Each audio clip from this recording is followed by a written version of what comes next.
to goodness. Not again.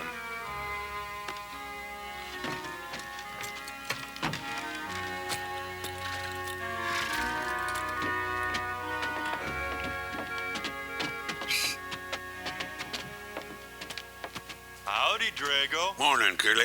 Makes 7 times this month he come home swoggle. Only 6. 7. 6. Once was his birthday. That don't count. Give me my buggy whip.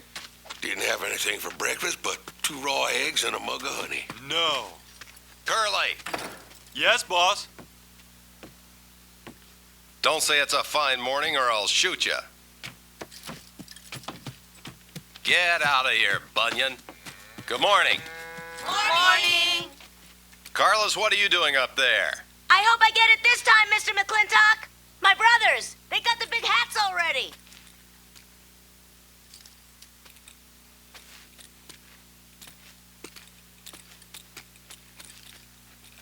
All right, let them have at it.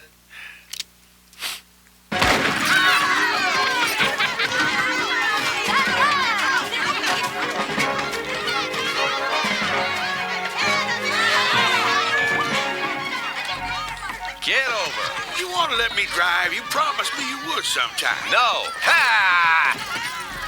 Ha! Boss, you better watch that turn off the road. Yeah. You're going to kill both of us one of these days.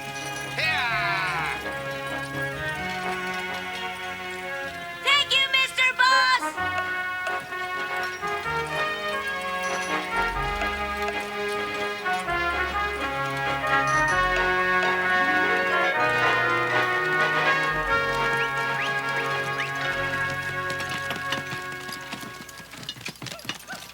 You got cattle in the bank, boss.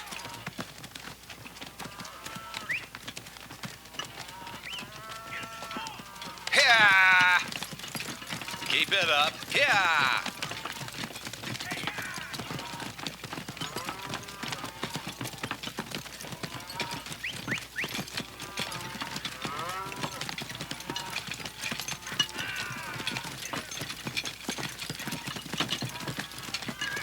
Keep 'em going. 15 cents a pound all the way to Kansas City. Yeah!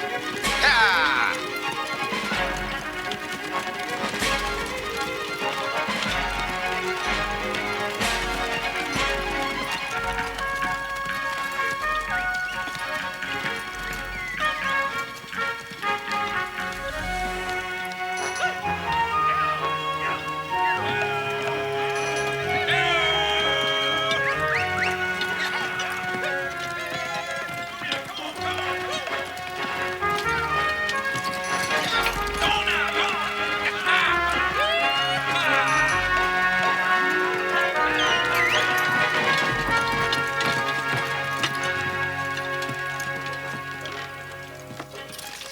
Now, boss, there's one old pensioner I wished you'd pass up.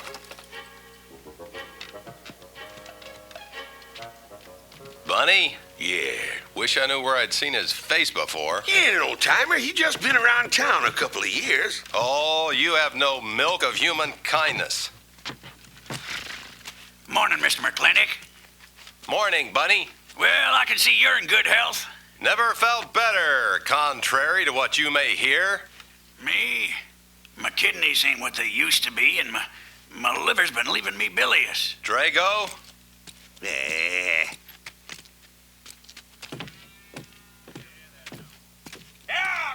Hello, Ben. Hey, McLintock. Drago, throw that in the buggy. Yes, sir.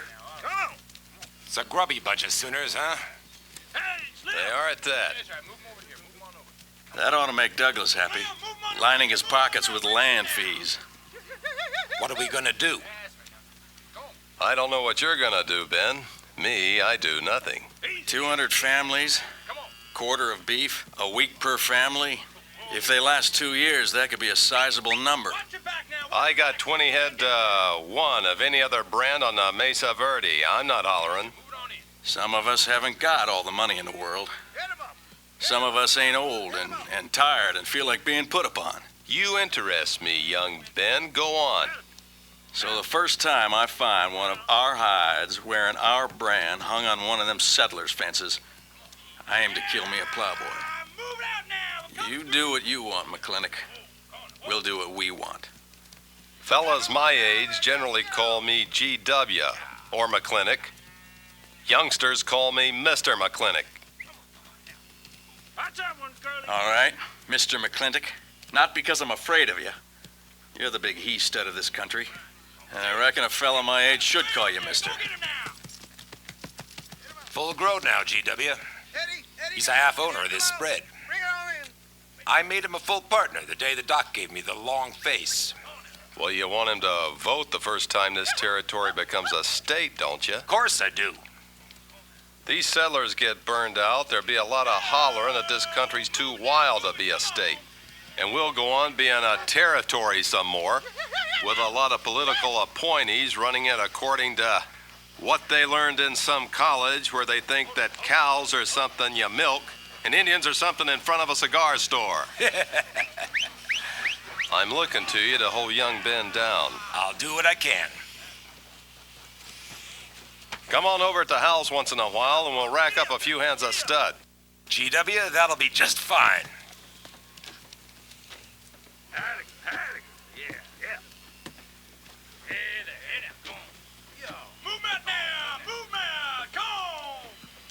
It's a nice morning, ain't it, boss?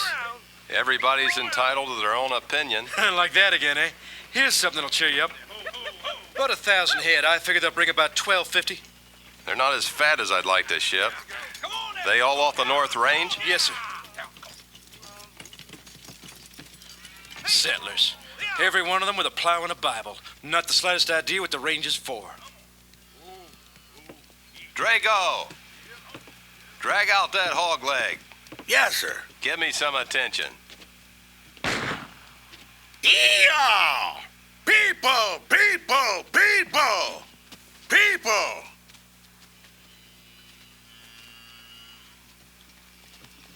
Come on, all of you. Gather round. People, come on. Gather round. I'm McLintock. You people plan to homestead and farm the Mesa Verde. Yes, sir. The government give us each 160 acres. The government never gave anybody anything. Some years back, a lot like you came in. Had a pretty good first year, good summer, easy winter. But the next year, the last rain was in February. And by June, even the jackrabbits had sense enough to get off the mesa. Folks, do you know who that is? That's McLintock. George Washington McLintock.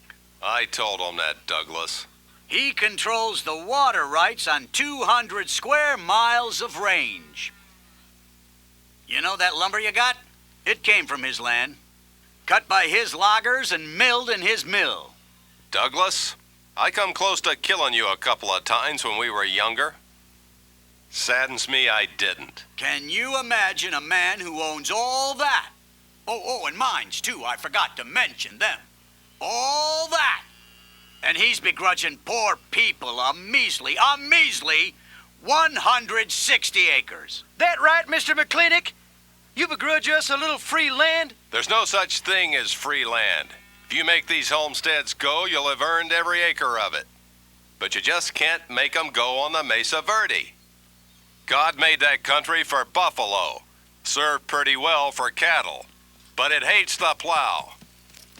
And even the government should know that you can't farm 6,000 feet above sea level. Any trouble, Mr. McLintock? No trouble, Jeff.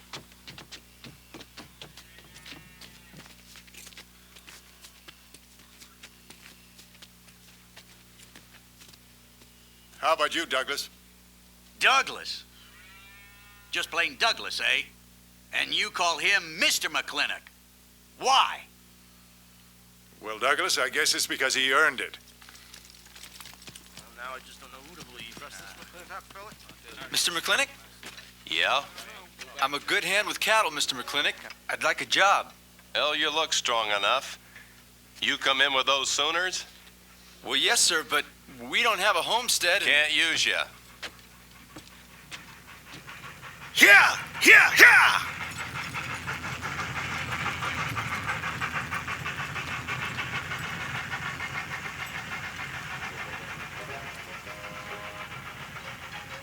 tough life, ain't it, Sonny? Well, ain't much future in being farmer around these parts.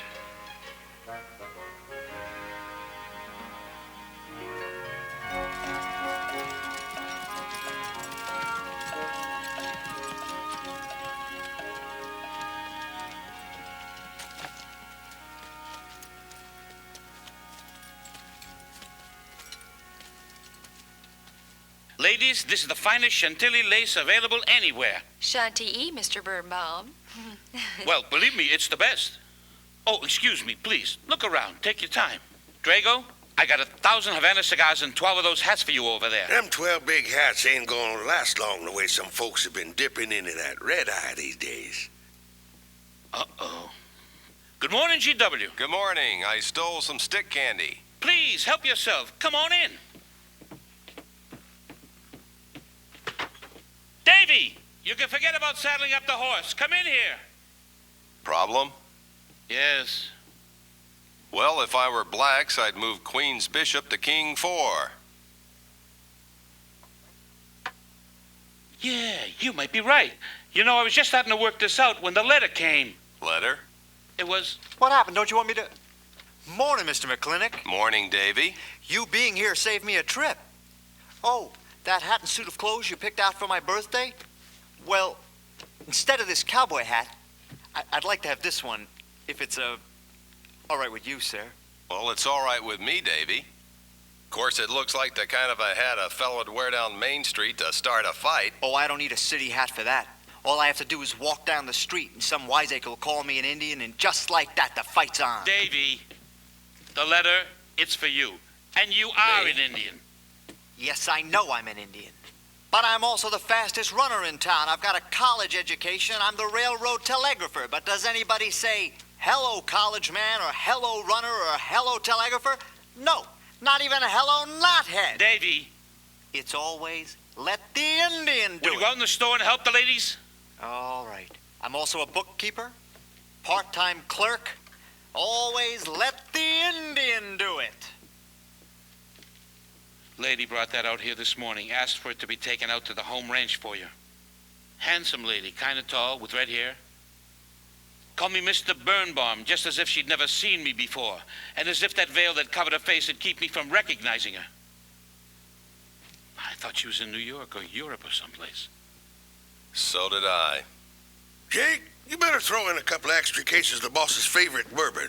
That stuff sure gets used up fast out at our place. Which reminds me, you better start tapering off. Huh.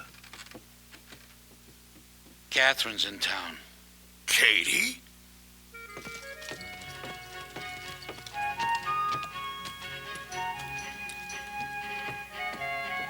Ladies. Morning.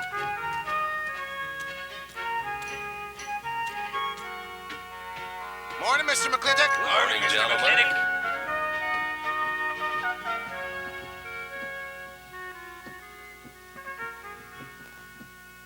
Good morning. Hello. Morning, man. Hi, Mac, darling. Fauntleroy, Morning, GW. what are you doing in here? Why aren't you out at the desk? Helping out the bartender. Yeah, I see. A busy day. Give me the key to room 17. What? 17, and don't advertise it. Here they come, Mr. McLintock.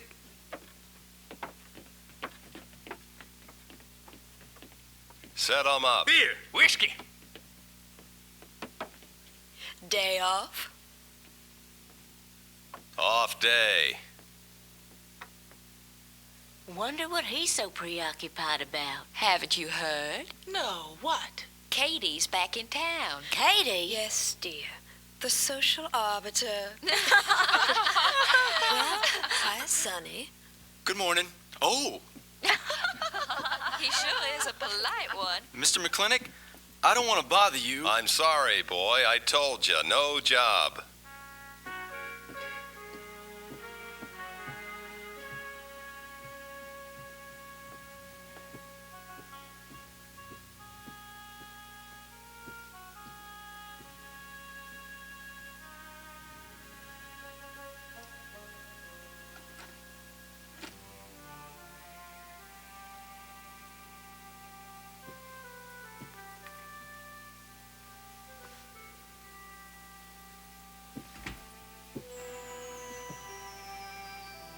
Katherine.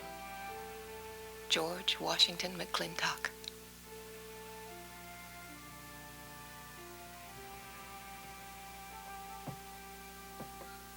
I thought you'd want this.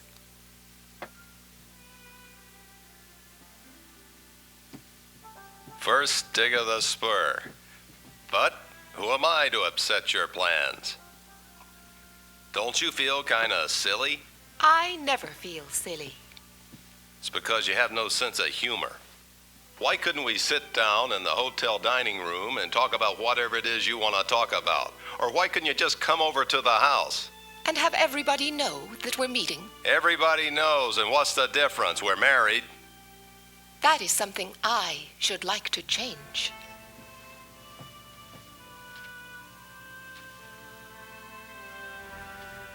You know the answer, Katie.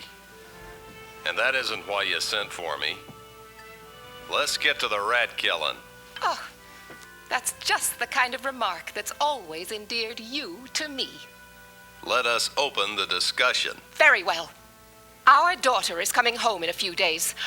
Or rather, she's coming here. It was just a slip of the tongue that made me refer to this ugly hamlet as home.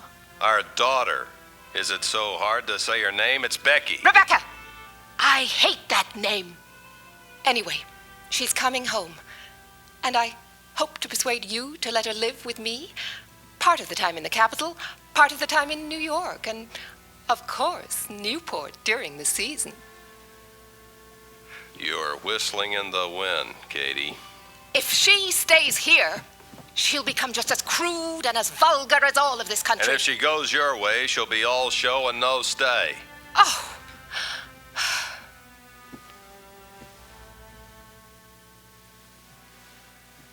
No go, Kate. I hate you. Oh, how I hate you. Half the people in the world are women. Why does it have to be you that stirs me? You animal. That's the story. I saw your picture in the paper at the governor's ball. You were dancing with a governor. At least he's a gentleman. I doubt that. You have to be a man first before you're a gentleman. He misses on both counts.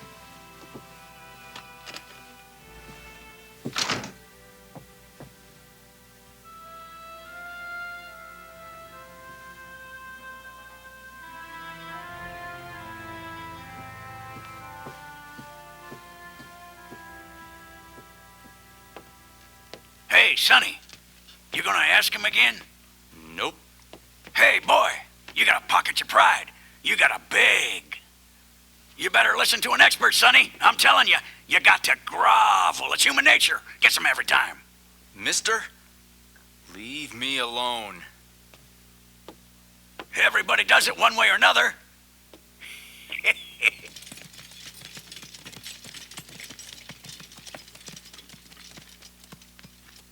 About that job, Mr. McLintock.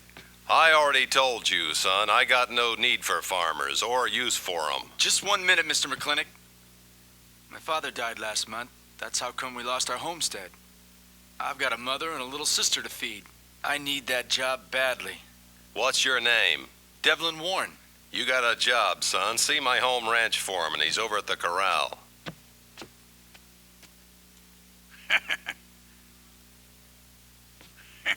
Step down off of that carriage, mister.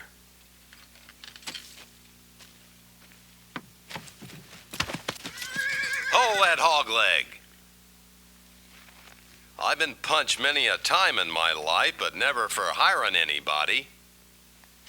I don't know what to say. I never begged before. Turn my stomach. I suppose I should have been grateful you gave me the job. Gave? Boy, you got it all wrong. I don't give jobs, I hire men. You intend to give this man a full day's work, don't you, boy? You mean you're still hiring me, Mr. McLintock? Well, yes, sir. I mean, I'll certainly deliver a fair day's work. For that, I'll pay you a fair day's wage. You won't give me anything, and I won't give you anything. We both hold up our heads. Where do you live? The settlers' encampment down by the mine. That your plug? Yes, sir. Well, hop on him and we'll go get your gear.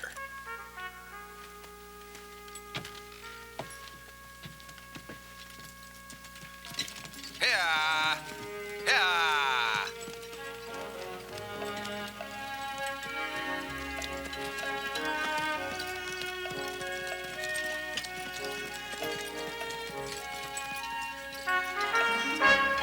I got some more 10 pegs. Hey, Cookie, when you gonna cook up some more of those fine biscuits? Morning, Mr. McLintock. Morning, Mr. Poor Boy. Another 12 yards. Somebody help me with this bag, will you?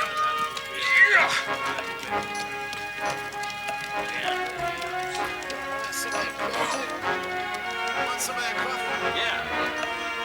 More beans, you're Go on. Fetch us some more.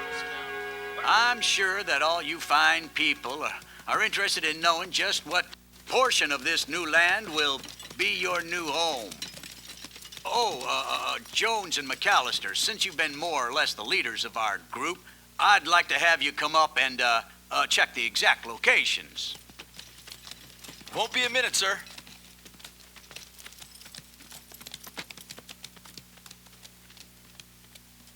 Go after that boy and give him $30.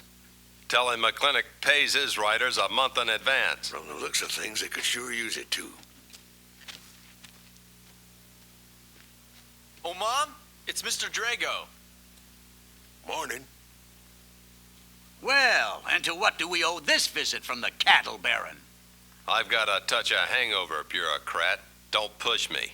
Whoa-ho, McLaglen!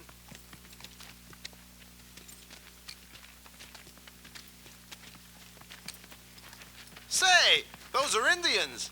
Are there Indians in this homestead land? Friendly Indians, my boy. Whoa-ho, McLaglen! Oh, running buffalo. Whoa, McLaglen. Long time we no get drunk together. And it's gonna be a lot longer time, because it's against the law and you're with the sheriff. And if I got my hands full, they came into town to meet the train. The old Indian chiefs are coming home. I heard they'd been pardoned. They don't know when it's arriving, this week, next week, or next month. So in the meantime, I gotta do something with them. Could I cut out a couple of head of your steers to feed them? Otherwise, some of these settlers' milk cars are gonna disappear. That's right, McLaglen. Cut out whatever you need. Sheriff, are you going to camp these savages with all these settlers? You're asking for trouble. Mr. Douglas, I already have plenty of trouble. Please stay off my back. Running Buffalo, bring your people over to the clay slide. Ho! Hello, Mr. Macklin. Tiny Mouth, it's nice to see you. You wouldn't believe it now, but 20 years ago, she was a mighty handsome maid. 20 years ago, you thought so too, Mr. Douglas.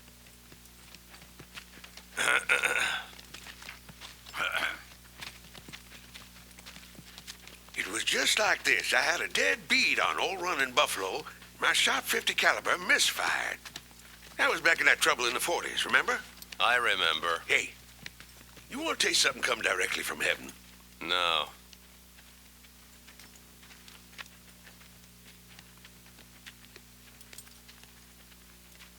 Where'd you get this? That boy's mama baked them. You thinking the same thing I am? She's a widow woman, boss, and she's got a long, hard road to hoe. Hire.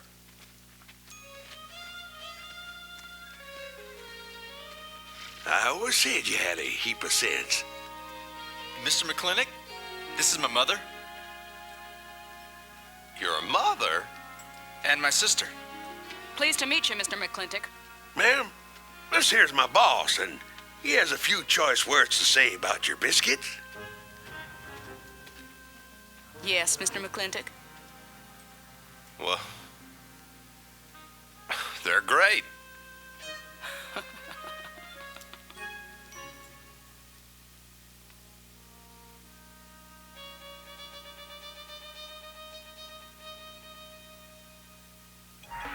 Well, you old Cantonese reprobate, how about it? You fire me? I'd kill myself. I'm not talking about firing you, I'm retiring you. You've been rustling food for us for 30 years. We're gonna put you out to pasture. All you'll have to do is give advice, be one of the family. I'd kill myself.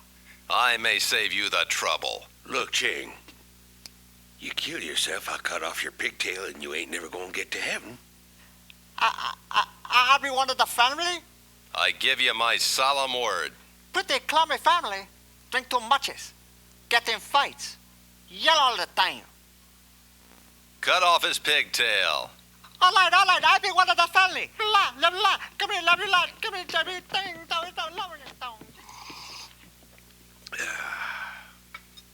This is such a big house, it'll take me a while to get used to things.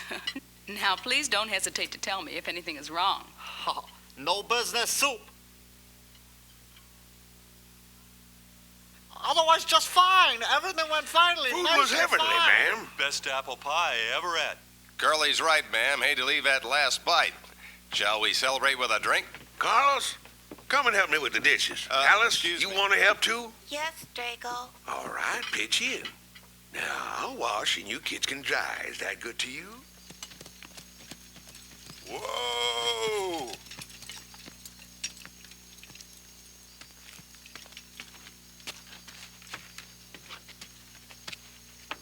It don't seem possible. One woman could use all them clothes. You keep a civil tongue in your unprepossessing face. Yes, ma'am. And unload my baggage, please. Yes, ma'am. By the way, what does that word unprepossessing mean?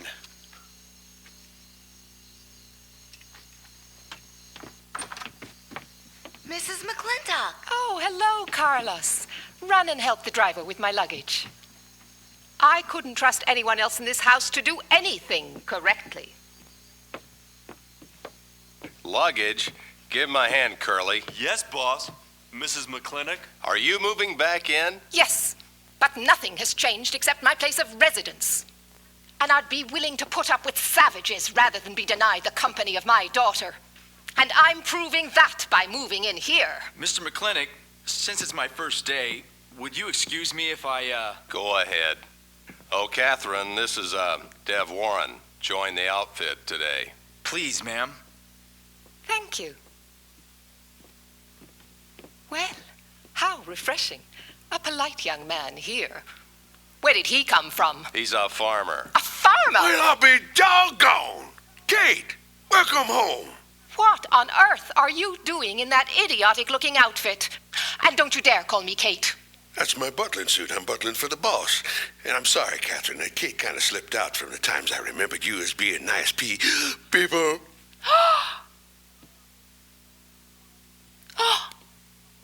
Are you going to stand there with that stupid look on your face while the hired help insults your wife? He's just ignorant. He doesn't know any better than to tell the truth. And I can't help this stupid look I started acquiring it as you gained in social prominence. Mrs. McLintock, where do you want I should put? Put him in the master bedroom. Yes, but move Mr. McLintock's things into another room. Or in the back of the stairs would be best, so he can't wake up the entire household when he comes home every night, just before daybreak. Yes, ma'am.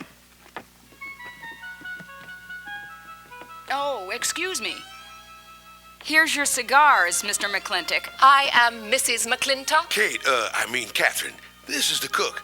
This is the lady does the cooking for us. Mrs. Warren, Mrs. McLintock. How do you do? Very pleased to meet you, Mrs. McLintock. Very pleased. Likewise. You see, I just came to work here today, and I guess I jumped to the conclusion that this was a bachelor's household. It is, and then again, it isn't. I will explain so everything will be quite clear, Mrs. Wallace. Mrs. Warren. Warren. Mrs. Warren, it has been a bachelor's household for quite some time. And it will be again just as soon as I'm out of here, which will be as quickly as I can make arrangements to take my daughter back east with me. You see, she's coming home from school in a few days, and then we'll be off together, and you can return to conducting yourself as you consider proper in a bachelor's household. Katie! Shut up! Until then, I am mistress in this house. And I will give the orders. I want my breakfast served in bed. Ain't you gonna say nothing, boss? No. Poached egg, tea, toast. Oh, GW. As soon as my things are put away, I want to talk to you about Rebecca. Yes, Mrs. McLintock. Indeed, Mrs. McLintock. Of course, Mrs. McLintock. The toast, lightly browned and unbuttered. Of course, ma'am. Wait a minute now, boss. Where do you think you're going? I just remembered I got a date. But she said she wanted to have a talk with you. I heard.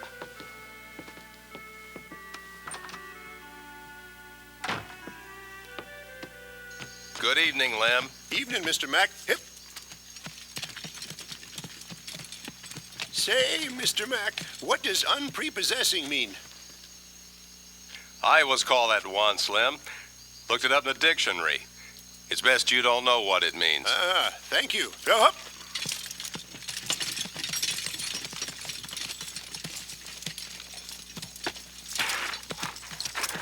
Hey!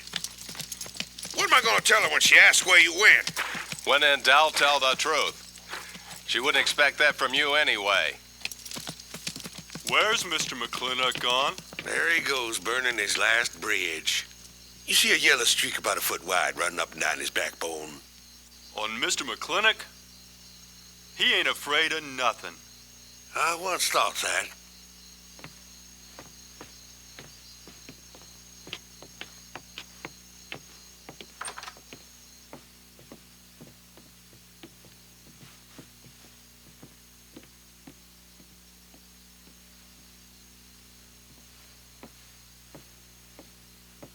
Drago? Yes, ma'am. Was that, He took off, lit out. I told him I wanted to talk to him. Yes, ma'am. I was standing right over here when you said it, and I was standing right out there on those front steps when he walked up to a horse, grabbed a hunk of mane, stepped up on him, and sunk spur. Where did he go? Last time I saw him, he was going east, but you know him. He's liable to go north, south, or west. Get me a carriage. Yes, ma'am, but... But what? Well, maybe you shouldn't follow him into maybe where he's going into. What does that mean? I don't know, but I wish I hadn't said it. Well, just get the carriage. Yes, ma'am. What happened? Get the barouche. Barouche? Hitch it up. She wants to go to town. But Mr. McLintock never said anything to me about it. Look, young fella, I'm the ram. I'm the ramrod round this place, and you better start giving me a yes, sir. You're going to get the roof of this house pulled down on your head. Yes, sir.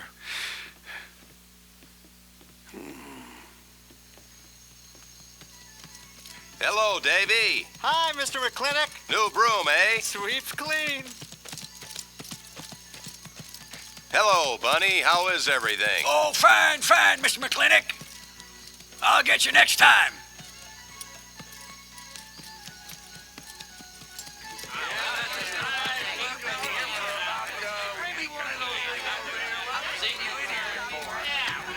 Two more, Elmer.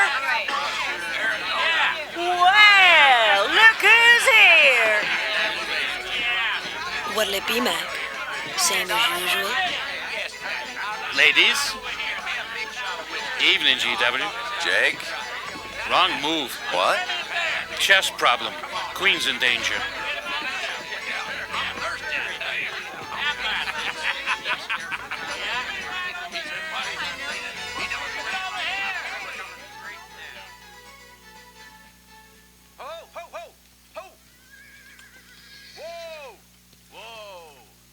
That's right, keep him there. I suppose you could do that.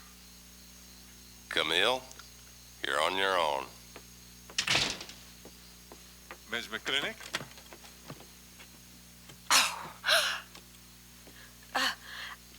Camille Reedbottom. I'm learning the game of chess. Thought it would give me something to pass the time. See, I have nothing to do all day long. I just remembered something. Mm-hmm.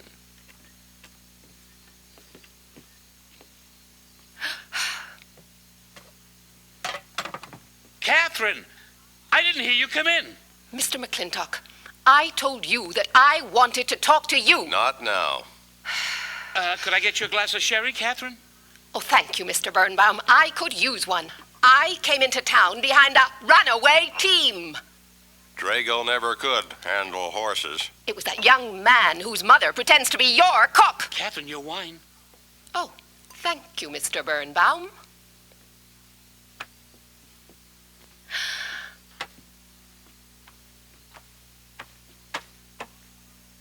Now, Mr. McLintock, we have an awful lot to talk over. First thing I learned about Indian fighting was to wait for daylight.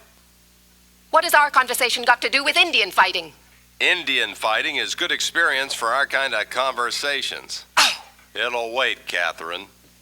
Evening, Sheriff. Mr. McLintock. We had quite a ride out here. Oh, I finally got that team settled down. It's your move.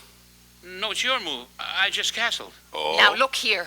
You're not going to sit here all night long and play chess when the matter of our daughter remains unsettled. I am going to remain here and play chess, and the matter of our daughter is settled. She stays. Such stubbornness. Katherine, your hair. It is a mess after that awful ride. No. The tricks a man's memory will play, huh? Mr. Birnbaum, I think that you've completely lost your mind. You have done something to your hair. I have not! If I had, it would be none of your business. Certainly not going to put myself in the place of those blondie trollops that you seem to prefer. Fill it. Oh.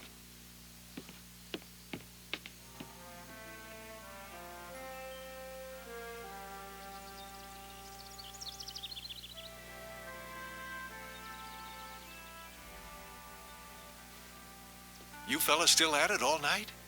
A McLintock never quits. But a Birnbaum has to. Besides, the game is over. You got me. Oh, no, Mr. Birnbaum. You've still got a good game. Oh, you play chess? Yes. Please, take over.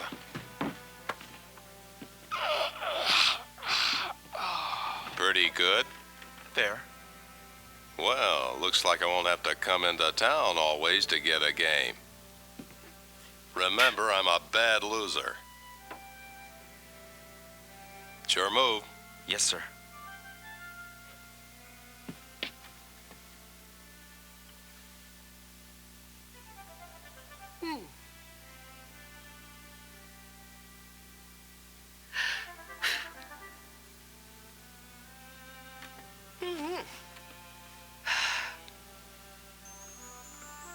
Good morning.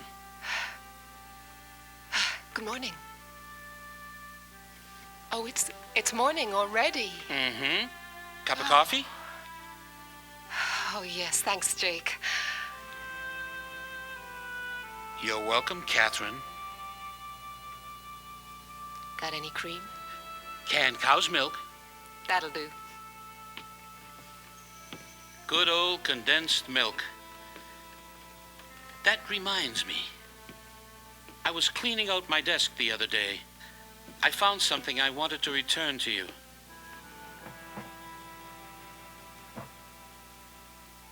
Here it is.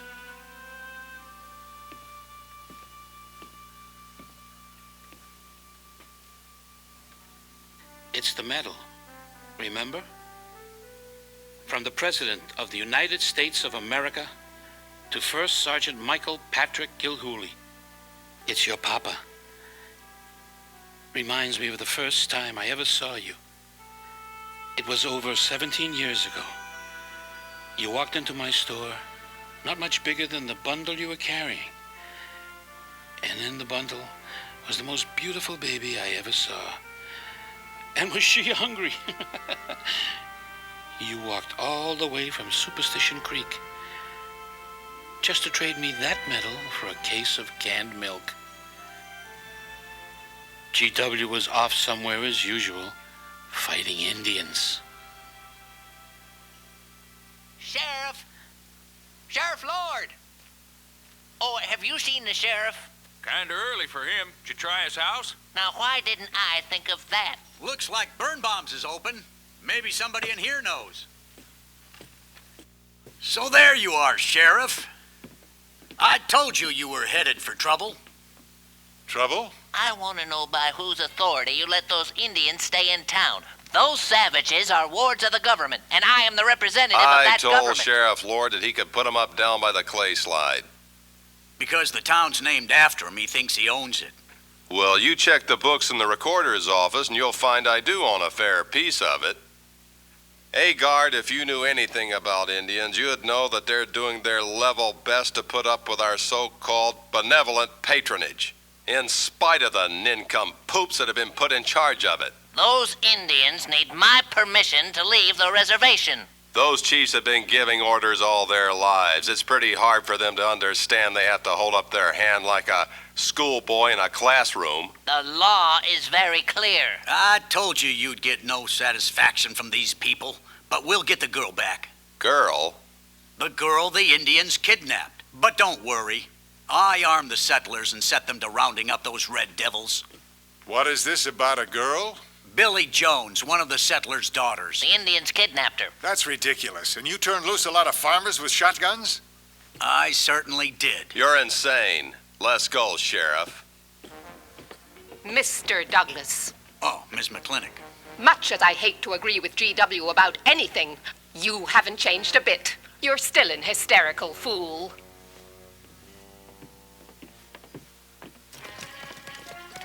Come into town. I got worried. What about? Thought maybe Katie shot you.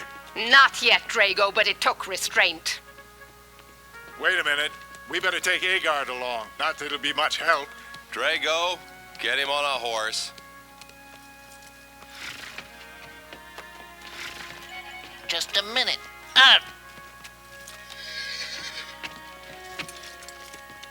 I'll drive. Yes, ma'am. Whoa! Agard, what are you doing? Stretch him, Agard! Agard, this is serious. Stay with him, Agard. Stay with him. Agard, will you stop showing off and get in this buggy? Mercy. Mercy. That horse is a little green.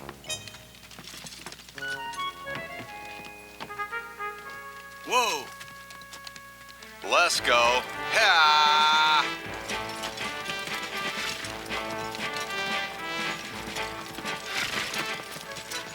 Just where do you think you're going? Don't use that range boss tone of voice with me.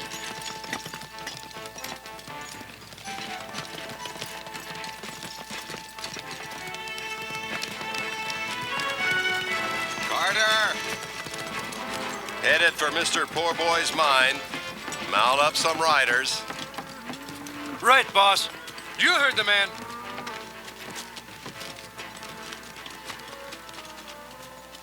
I don't like it, Mr. McLintock. I don't like it one bit. What don't you like? They're planning to hang an Indian.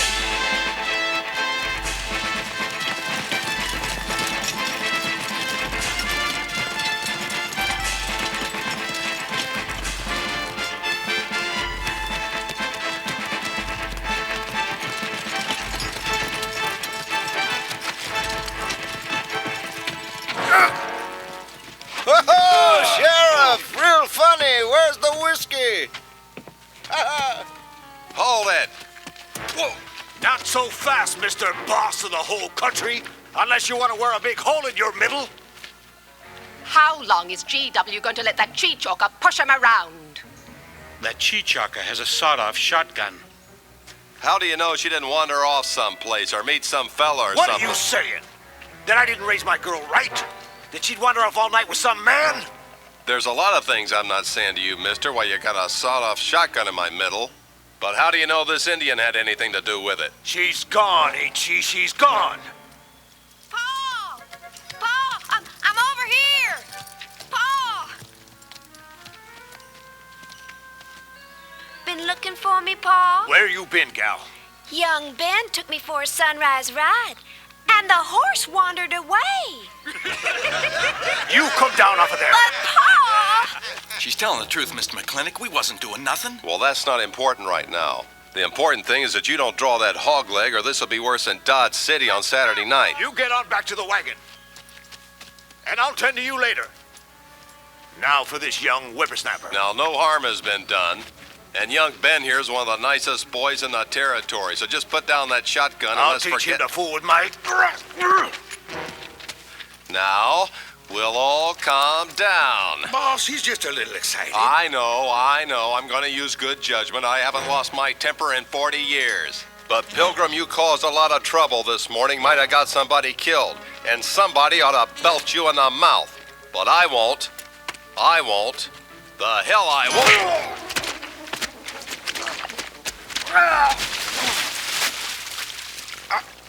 McLintock Riders!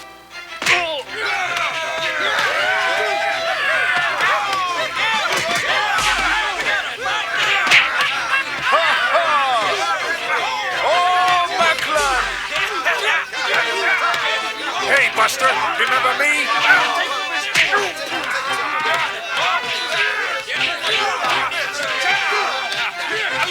Hello, Sharon.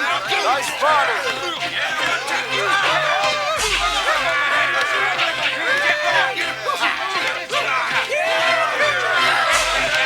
Do you think you ought to? I ought to what?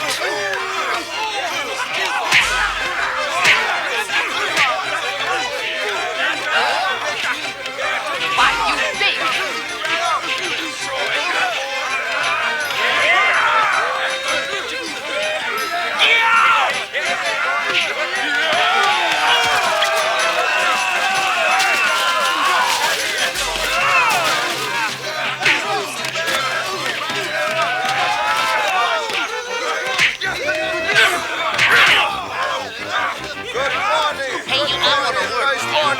Just a minute. What are you doing? My glasses. Hey, now stop this or you'll be sorry. Oh, for heaven's sakes! Stay out of this, Jake. It's everybody's war!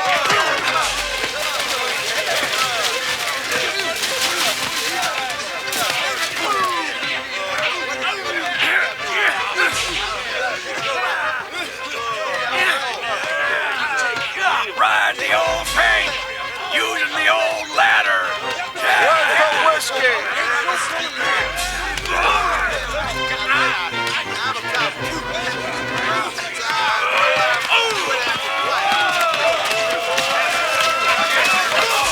Where's the whiskey?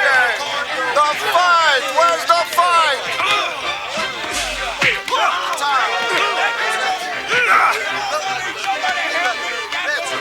Good try, McLintock.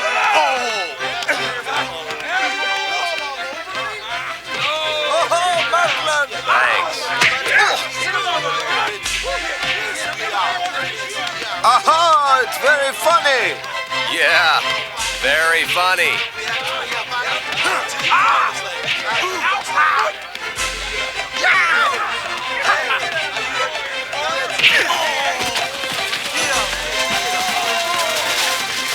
Gosh, Mr. Douglas, I'm sorry. Hold my eggs, Drago.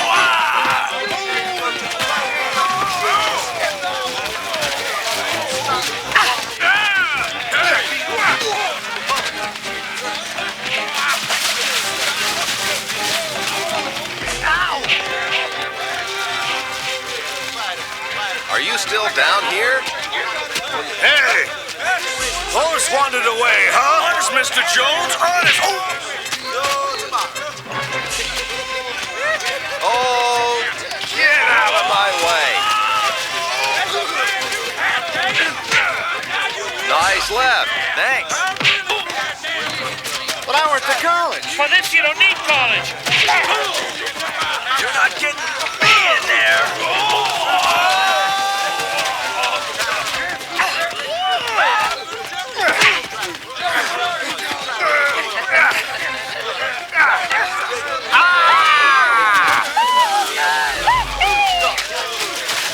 You beast! You did this on purpose! Oh, why, McLintock, you Good morning to you, Mrs. McLintock. buddy, you big... Oh!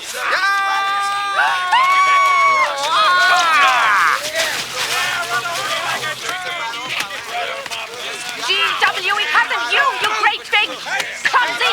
Well, it's pretty hard to control yourself when... People! Whoa!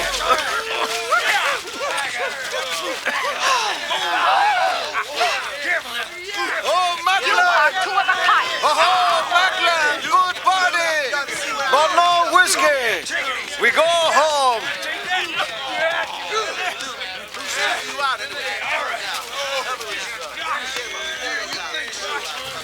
You and your friends! Well, we at least saved your hat. Ah!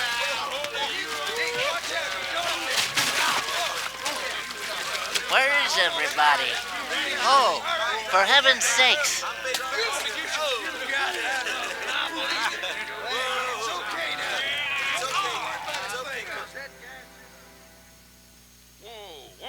Drago, will you never learn how to handle a team? Yes, ma'am, I'll sure try. I'll tell you that right now. Clubby family. You want to lose your pigtail? I lose face. Lather with the cold. You want to lose more than that. Kate, Yes? we could be a big help to one another. Like what, may I ask? Well, we could wash the mud off of each other. We used to have quite good times doing that sort of thing. There are a lot of things we used to do. Good night, Mr. McLintock.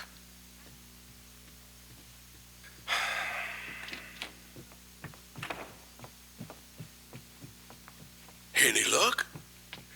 What are you talking about? I mean, divorce. She still want it. Yeah. You know, some women are funny. She fought like a wildcat on your side out there this afternoon. Come home, she slams the door in your face. That divorce business, is that what you get when you pay a woman not to live with you? That's about it.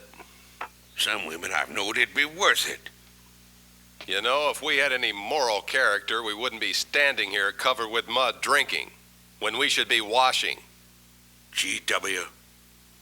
Drago?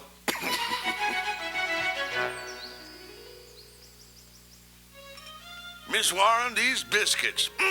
Thank you, Drago.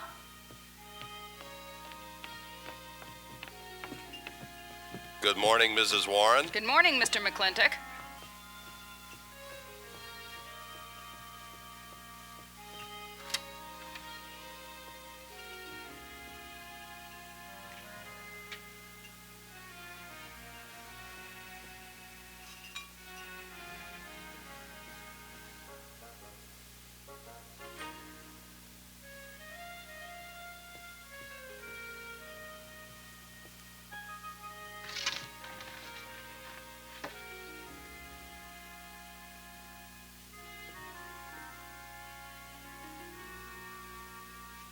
One poached egg, tea, toast lightly browned and Why, Mrs. McLintock, you have a black eye. I do?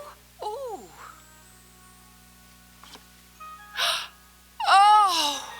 Oh, and Becky's coming home today. And that's not all. There's a little something we'd better get settled. There are no men listening now, so we can be ourselves.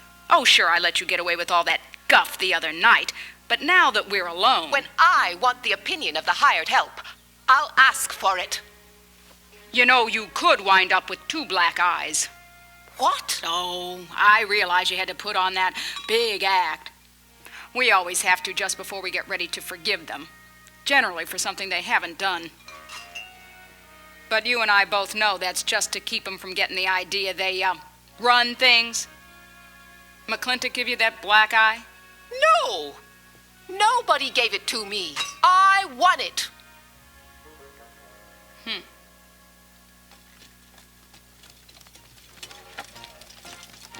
Morning, Davey. Morning, Mrs. Beach, Mr. Beach.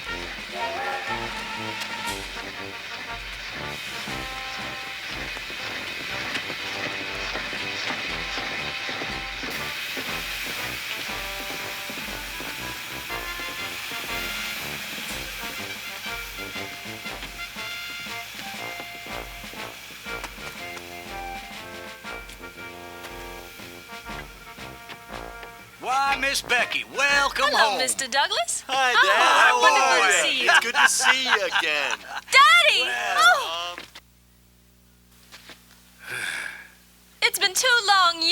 I guess I'm gonna have to stop calling you tomboy. Becky. Mama! Oh, darling. I wasn't sure you'd be Oh, here. I've been here a few days. And, oh, Becky, I brought you 3 of the most beautiful dresses. Becky! Oh, and they were... Uncle Drago! Did you bring your old uncle a coming home present? Sure did. What is it? A mustache cup. Oh, And what did you get me? prettiest Palomino pony ever packed a saddle. Broke the stand ground tying a cattle. Uncle Dyke! What are you doing with Mr. Douglas's tuba? Mr. Douglas had a little accident. Oh. Yeah, I brought you a whole shipment of licorice sticks. But now that I've seen how much you've grown, I think we better exchange them for a couple of bolts of dress goods, huh? Thank you. Oh, the mayor was going to be here, but he had to go to the territorial capital in a horse theft matter. But I'm going to give his speech. Oh, and don't worry about the mayor. I'm sure that he can find a bill of sale for the horse.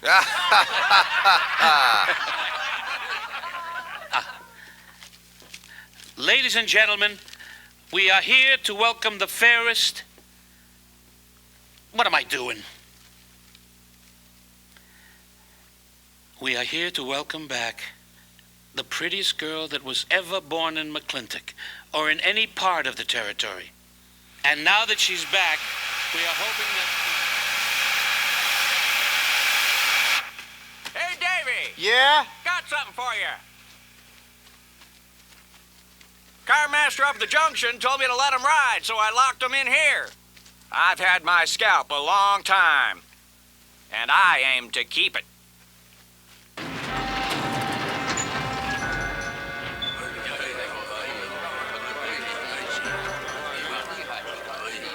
Yatta hey! Yatta hey! Yatta hell!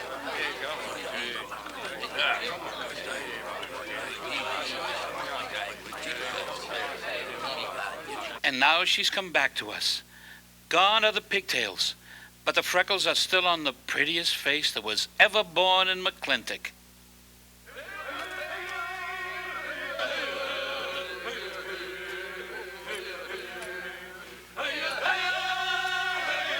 Hey, that's Puma.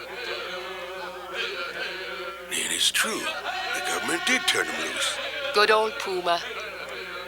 I'll never forget when he brought GW home. Your father had a hole in his chest and 104 fever. Of course, they weren't very mannerly about it. He came past the house at a high lope and threw him on the doorstep.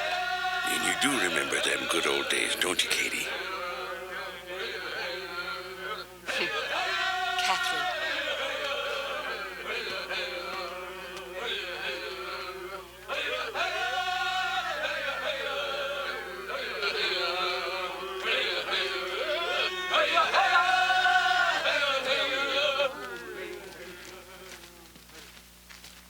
Yatta hey, my friends. Yatta hey. Puma, honored enemy. Does Big McLintock forget? Also blood brothers. No, I'll never forget that. Old wound. Does it hurt still? Oh, I feel it when it comes on to rain. An inch higher and I wouldn't have to worry. Ah, Big McLintock. That was remembered fight. We return with news. Our people have more trouble. You see, I learned good English now, Big McLintock. Learned in white man's jail. But we would have you talk our cause at government hearing. I understand that Governor Humphreys is going to preside at that meeting.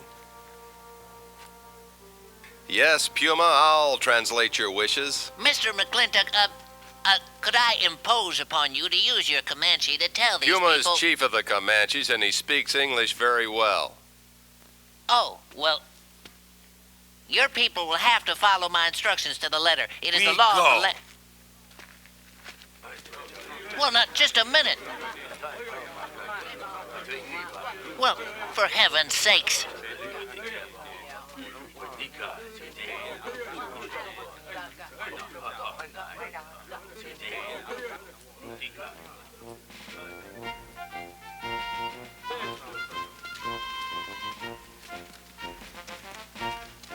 You wait here, honey. I'll get the buggy.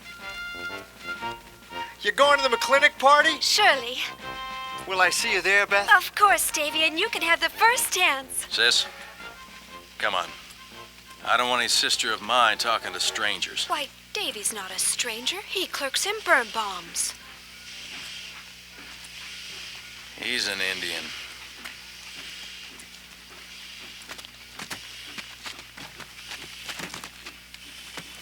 Darn you, Drago! Now look what you've done. Baby, this is Devlin Warren. He works for your papa. Dev, this is Miss Becky McLintock. Those are my things. Yes, ma'am. I'd have known you anywhere, Miss Becky. What do you mean? Oh, I mean you look so much like your mother. Well, even prettier. Oh, Mr. Warren. Mother's much prettier than I am. Many fights started with words like that. Come on, get in the buggy. Hello, Ching. We got chili pie for dinner. I'm not cooking. No, he's not. Junior! Yes, Miss Becky. You remember Junior Douglas, Mama? Oh, of course. How's college? Valedictorian, 95. Oh, congratulations. Oh, Mr. and Mrs. Douglas, we will see you at the party, of course. Oh, delighted. Well, it'll be pretty hard to keep young Matt away. Yes, sir. Drago. Yes, boss. Baggage all loaded. GW, you remember young Junior. Oh, yes, like father, like son. Mr. McLintock, I hope you don't think I'm being presumptuous in asking for the honor of calling on Miss Rebecca. Well, there she is. Ask her yourself. Thank you, sir. Ching, now I'm gonna get fired. Giddy up out of here. Thank you, sir. Thank you. Have you no manners? See you at the party, Junior. Yep. Yeah, what? Like father, like son. What did he mean, Matthew?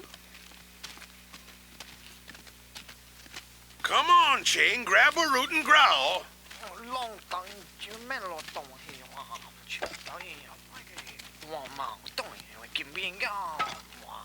Well, you're doing a good job, Miss McLintock. Thank you, Mrs. Warren. Dev, when you're finished there, go over and help Drago with the beer kegs. Yes, Mom. Dev, could you come and help me a minute?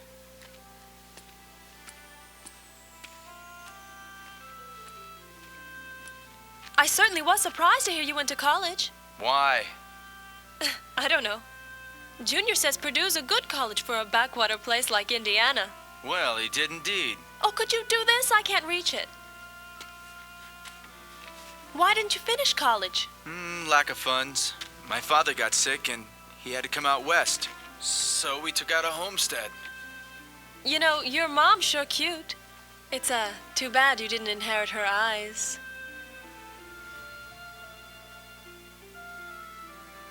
Well, you'd been lucky if you inherited a few things from your father. Oh, really? For instance? I mean his common sense, for instance. Common sense? Yeah. You don't see him being fooled by some dude like Junior Douglas? Junior's not a dude. He's nifty. This needs a woman's touch. And besides, he got a letter at college. What sport? Glee club. Very strenuous. Huh. Oh! Oh! Don't you dare hug me! Oh! I have no intention of hugging you. Ooh!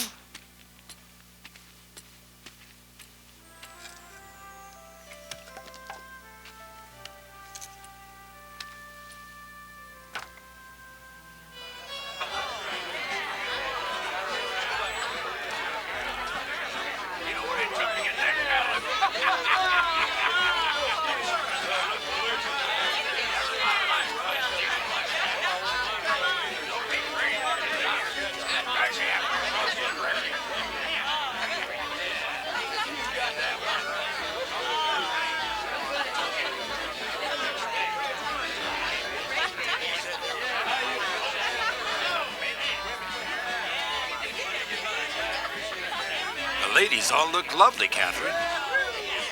You know, this is a real fine party. Thank you, Ben. Of course, we had to invite everybody. Just everybody. Sorry, GW. This one's mine. Well, thank you, Mrs. Warren. I guess I'll have to be a good host in my own home. Well, the next one's yours, Mr. McLintock. Thank you.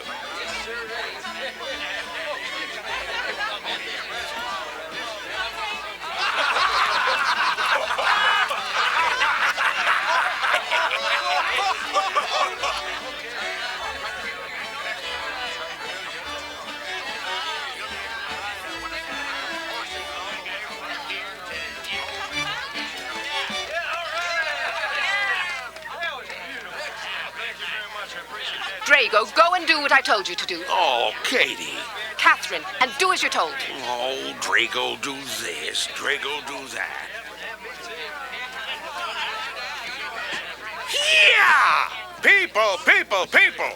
This Douglas feller. Drago. Yes, ma'am. Matt Douglas, Jr. He's gonna bring you folks some of the latest Terpsichorean dance stats, brand new, brought by him directly from New York City. All right, Mr. Fiddler.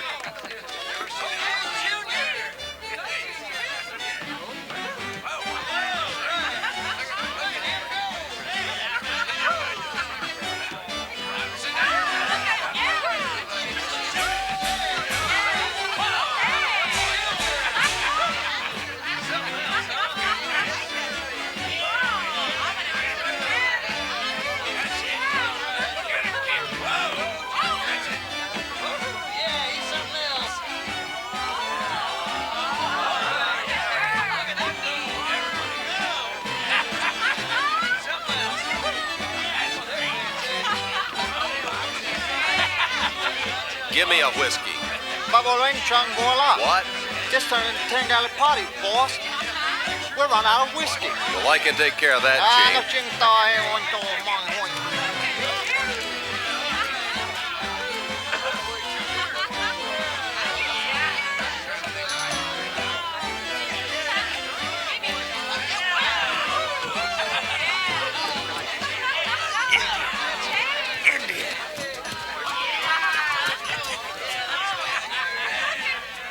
You still got any ideas about asking my sister to dance? Get up and we can do this all over again. Yes! That's enough. You fought him. It's all Get out of the over. way. Quit butting in, Birnbaum. He's a hired man, not your son. Look, you fought him fair and square.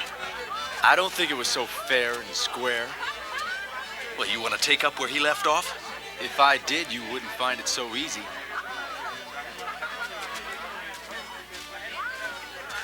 Now we've had enough of this. Well, when are you gonna quit walking away? Just as soon as we're out of sight of the party.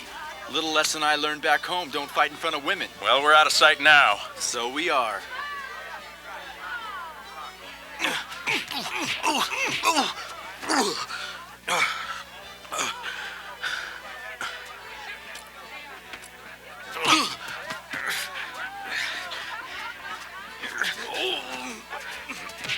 Such vulgarity.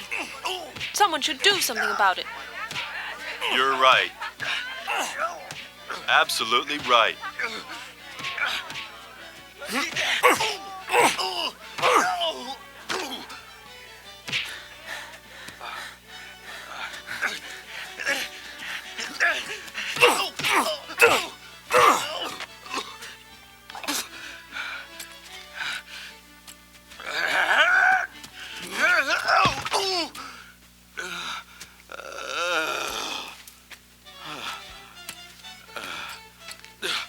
You all right, young Ben?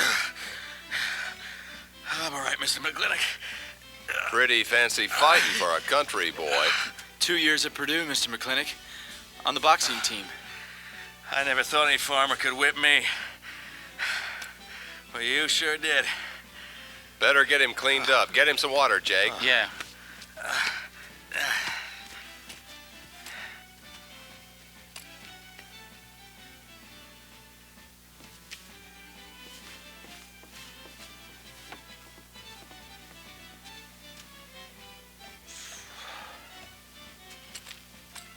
Better get yourself cleaned up.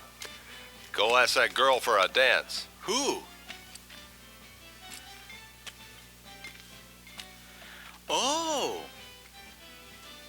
Did I miss one?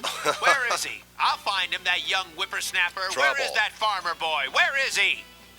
Where is he, GW? Oh, so you're the young farmer boy that whipped my nephew.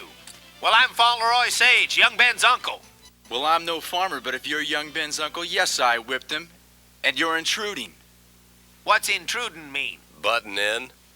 Oh, so he's insulting me.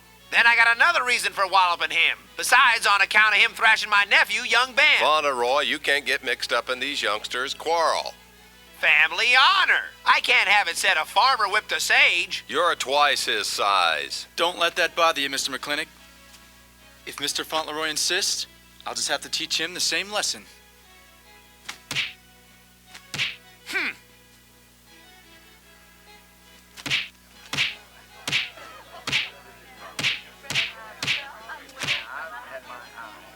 Say!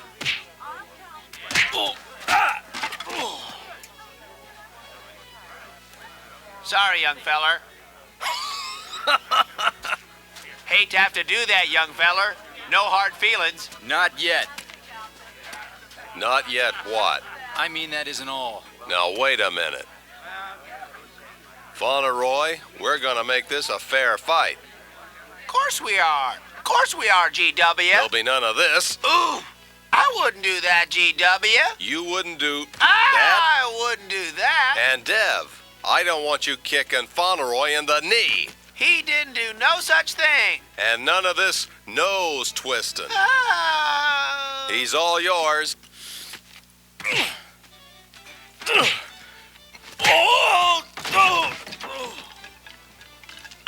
What? Where are my glasses? You all right, young feller? Ouch! I'm all right if this Indian agent will stop stepping all over me. I beg your pardon, young fella. GW, you just funning me. But I want you to know that boy fought me a fair fight. Well, I'm glad to hear that, Fauntleroy. Where's my uncle? Fauntleroy, what have you been doing? I hope my uncle didn't bother anybody. No bother. I think we better join the ladies before they get curious. Drago. Yeah. Fauntleroy, let's line them all up for a do-si-do. Jake, you think tincture of arnica would help? Could be. Used to help you.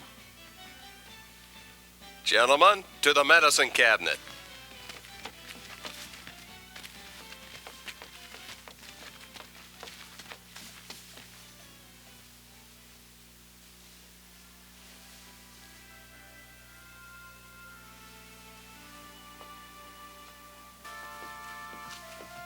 Good morning, Drago. Morning, baby. You seen Daddy? Took off early this morning with a scattergun over his arm. Went hunting. Oh.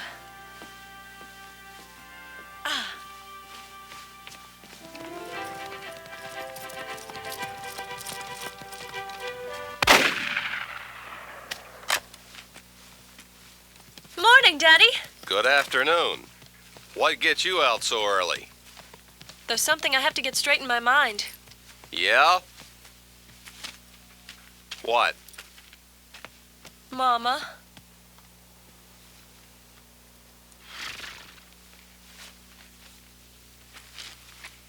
Why'd you and Mama stop living together, Daddy? Why'd you separate? Aren't you gonna answer me? Nope. It's sort of my business, I think. I don't. Is it another woman? Usually is. At your age, you always know what's usual. Is it Mrs. Warren? Becky, I don't want to start laying the law down your first day back home. But I'll have no more such talk. First time I ever saw Mrs. Warren was last week. She has a job here at which she's very good. And I hope you'll have the good manners to not pry into other people's business. Your mother's and mine. Pretty good shot, Daddy. Oh, I can understand your trouble. Mama's often so petulant. Petulant? You learned a lot of words back east, Becky. Wish to God they'd have taught you some meanings.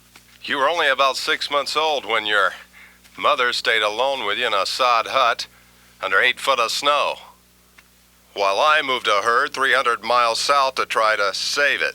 Saved about half of it. You were little more than a year old at the time of the Great Comanche raids. We stood off 500 Plains Indians for 9 days. Petulant, Becky? I think you better go on home. See that Ching gets those birds.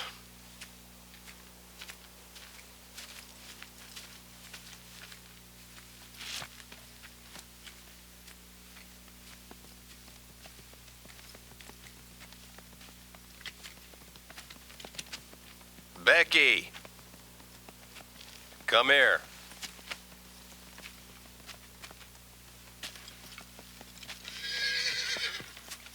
Whoa. There's something I ought to tell you. Guess now's as good a time as any.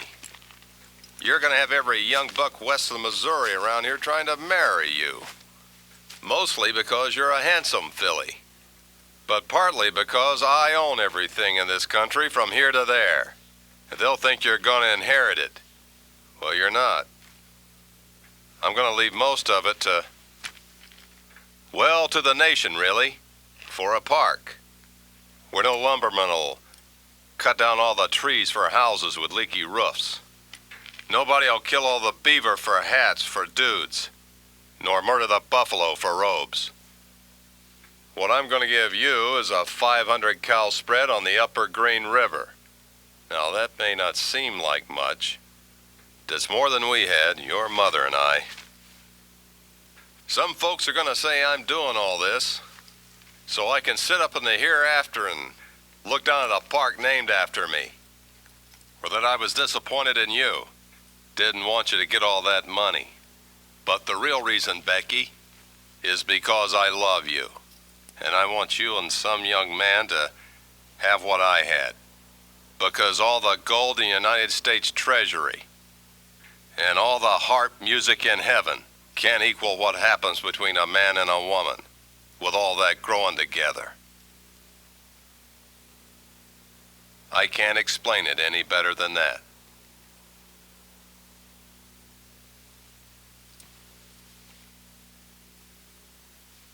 All right, Daddy. Becky.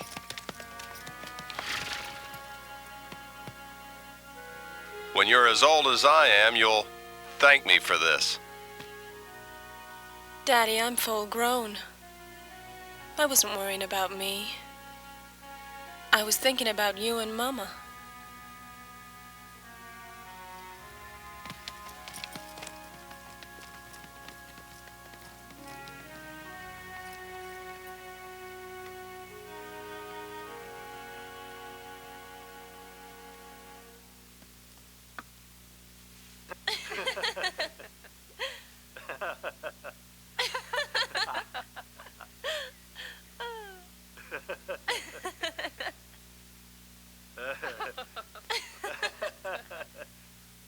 Oh.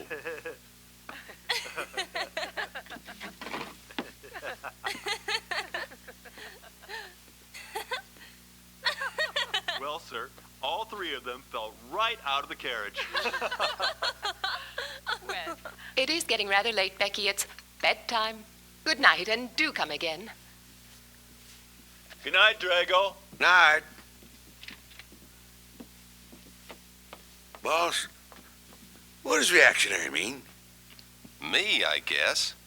He says that anyone that wanted to sell at a profit was a reactionary. Was we reactionaries back in them days when you was selling beef cattle for 6 cents a pound on the hoof? Well, no use arguing with him, college boy.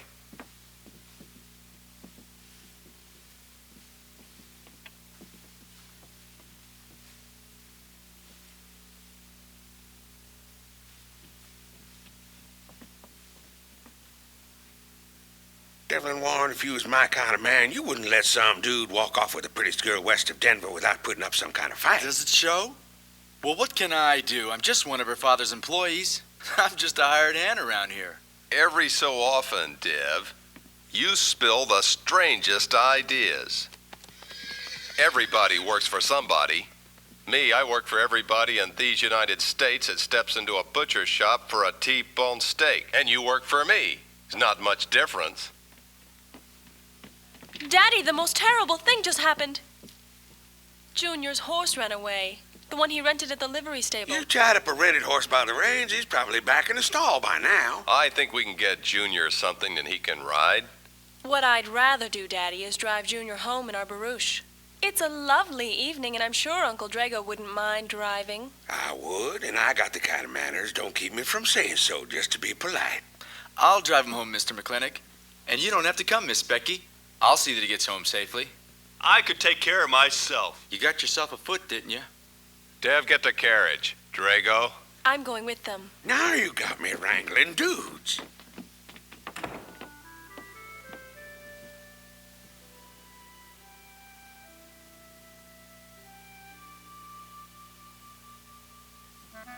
So I told the professor, gosh, I'd be happy to come back and speak to the graduating class every year if you'd like me to. Junior Douglas, you are a remarkable young man, truly. Miss Becky, somebody better help me watch the road. You know I'm new around here. Might take the wrong turn off. Devlin Warren, you know there isn't a turn-off between here and town. Now, what were you saying, Junior? Here!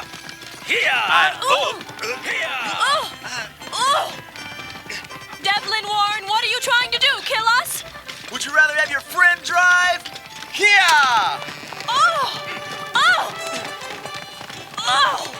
I never. Are you all right?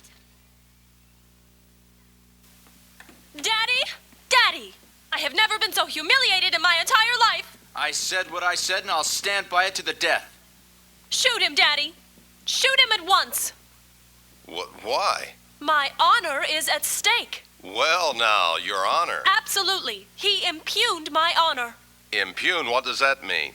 Slander. He slandered my honor. He did? I said what I said, and I'll stand by it to the death. He admits it, see? Shoot him. Well, what is he admitting to? Why, he called me I won't even repeat the word. I didn't necessarily call you anything, but I said what I said, and I'll stand by it to the death. Well, just for the tally books, what did you say?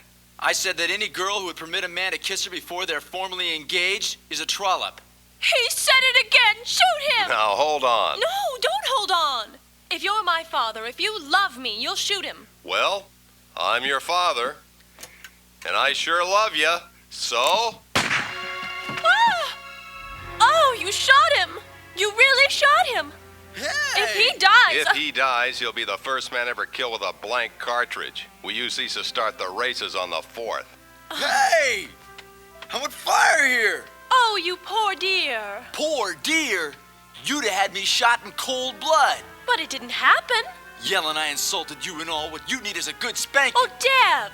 Daddy! Leave me out of this. Oh, I think I'll give you what you deserve. You wouldn't dare. Oh, wouldn't I? Oh! You'll think next time before you have someone shot. And this kicking and yelling isn't gonna help you. Daddy! Thanks. Wait a minute, Daddy! Ouch! Oh, Daddy, help me! Oh, don't! Devlin Warren, I hate you! Mommy! GW, was that a shot?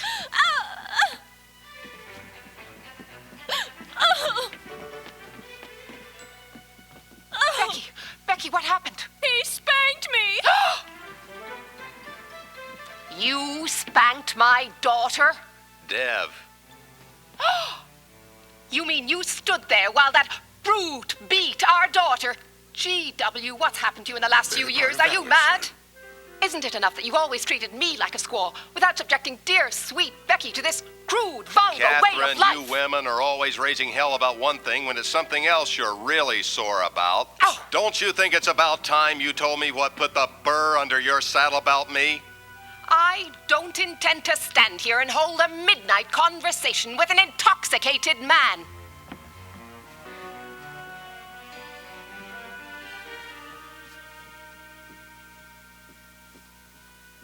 And I am not intoxicated. Yet.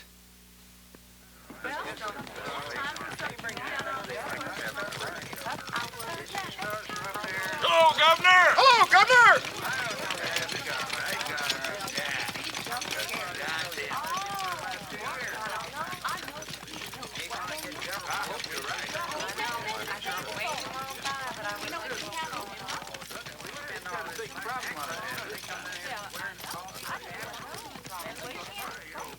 Chief Puma. Yes, Sergeant.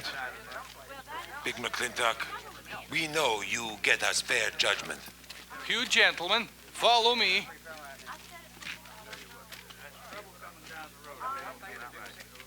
Well, Jake? TW?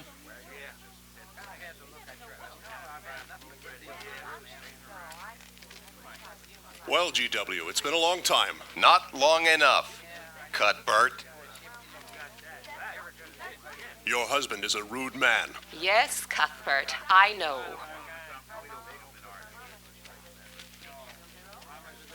Oh.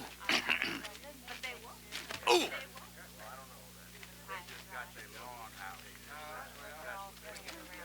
Where you want the Indians, Mr. McLintock? Mr. McLintock is not running this hearing. Sergeant, seat those Indians. Yes, sir. Gentlemen, be seated. You know, the whole tribe here wanted to come into town. Proceed, Lieutenant. This hearing is now in session. Governor Cuthbert Humphreys presiding. Good luck, Daddy. I'm afraid it's a packed court. Government Edict number 826. As ordered that the Comanche Nation be transferred from their present reservation to Fort Sills. It is the government's claim, as filed by Indian Agent Agard, that these chiefs, after being released from prison by a kindly government, did then rouse and incite defiance among the tribe against said order. It seems, gentlemen, that although some of these chiefs speak English, Chief Puma is quite at home in our language, they have chosen Mr. McLintock to be their spokesman. I speak for the Comanche, or rather I offer this translation. Proceed, Mr. McLintock.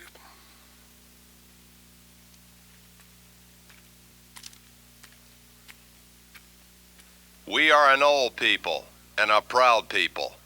When the white man first came among us, we were as many as the grasses of the prairie. Now we are few, but we are still proud. For if a man loses pride and manhood, he is nothing.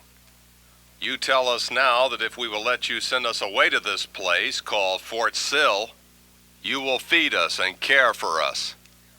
Let us tell you this. It is a Comanche law that no chief ever eats unless first he sees that the pots are full of meat in the lodges of the widows and orphans. It is the Comanche way of life. This that the white man calls charity is a fine thing for widows and orphans, but no warrior can accept it, for if he does, he is no longer a man, and when he is no longer a man, he is nothing, and better off dead. You say to the Comanche, you are widows and orphans. You are not men. And we the Comanches say we would rather be dead. It will not be a remembered fight when you kill us, because we are few now and have few weapons. But we will fight, and we will die Comanche. Thank you, Big McLintock. Am I to gather the Comanche defy the government of the United States? Yes, you may gather that the Comanche defy the United States government, or at least this commission. Gentlemen, There we go. I don't think we have any choice.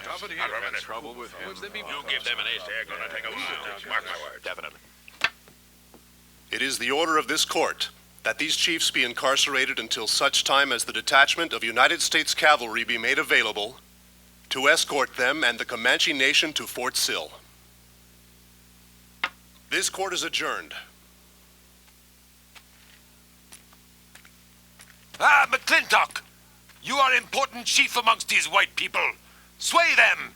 Have them give us few guns to make the fight worthwhile. Let us have one last remembered fight for end of Comanche. I almost wish I could arrange that, Puma. Ahalani Cha. Ahalani Cha. Sergeant? Yes, sir. First squad, carry on. Gentlemen.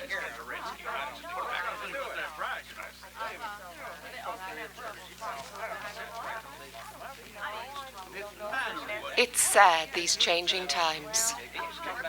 It isn't the times that are changing, Mama.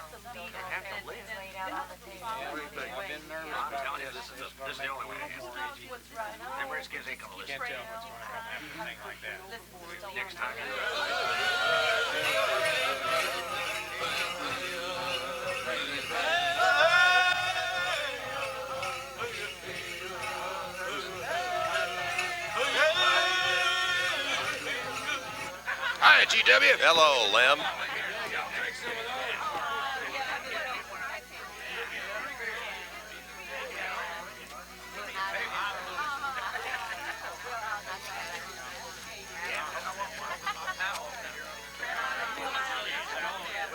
Bunny. Oh, howdy, McLintock. Figured you'd be belly down drunk by now. I've been doing some thinking, drinking, Bunny. Is that boxcar still on the siding? Well, sure, but But what? Well, I don't like it. You don't, eh? You figure if them Indians get out of there and lead the cavalry on a wild goose chase, that great white father's going to get nosy. Get nosy and he'll investigate. And when they find out how that side saddle governor's been messing things up, they'll give those Indians a fair trial. That's live ammunition in that boxcar. Do you know what'll happen if them Indians get some guns in their hands? Somebody's going to get hurt. Is Puma's word good enough for you? Well, I don't. McLintock, you got yourself a partner. Leave me out of this. Hey, McLintock, will ya? Good night, Bunny. Good night, Governor. Governor. Where is the Katie with her light red hair? Sweet as the roses on the summer air. I'll find her somewhere while the moon is high and tell her that I love her and I'll love her till I die. Katie! Katie! Katie Gahuli! Katie! Katherine! Gahuli McLintock! Where's the woman of the house? Mr. McLintock. Oh, there you are. Mrs. Warren. Oh, good evening. I waited up for you, Mr. McLintock. Oh, how nice. See, I want to talk to you about something. Delighted, delighted. 309 times straight. I beg your pardon? 309 times straight without a miss. Gotta be a record. I suppose so. Now, Mr. McLintock, what I wanted to say was... 2-pound Stetson with 6-inch brim, 53 feet in the air. Gotta be a record. I'm sure it is, but the reason I waited up for you... Dag-nammit, woman, can't you hold that glass still? Of course, sir. Now, down the hatch to my world's record. Down the hatch! Yes, sir.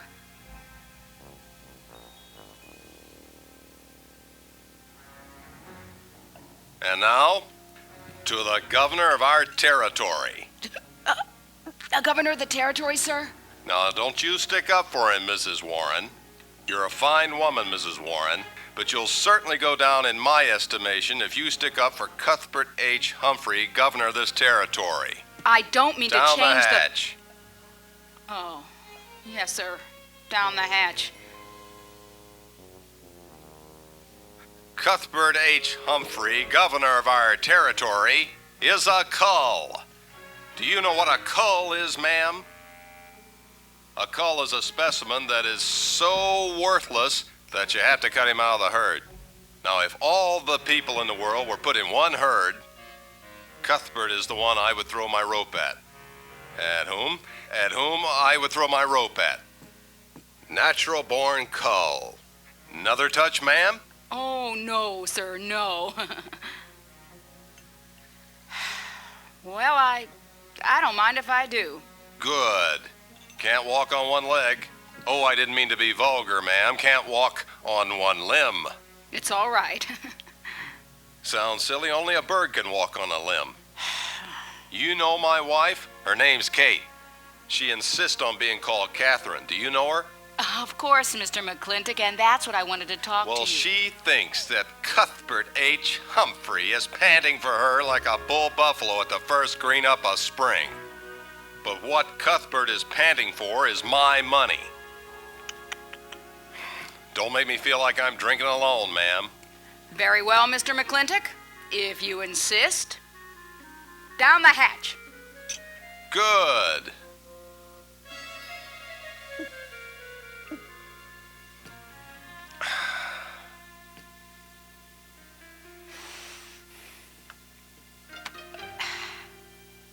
Mr. McLintock,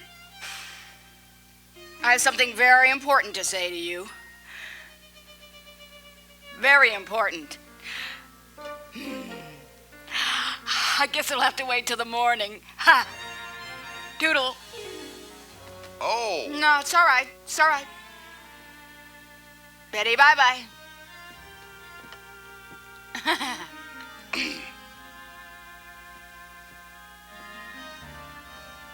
Whoops. Whoop. Mrs. Warren, let me assist you. Very kind.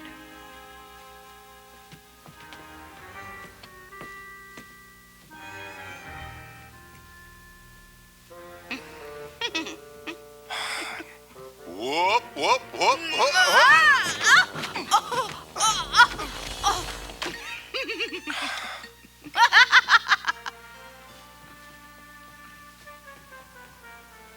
What's going on here? Now, Katherine, are you going to believe what you see or what I tell you? Oh!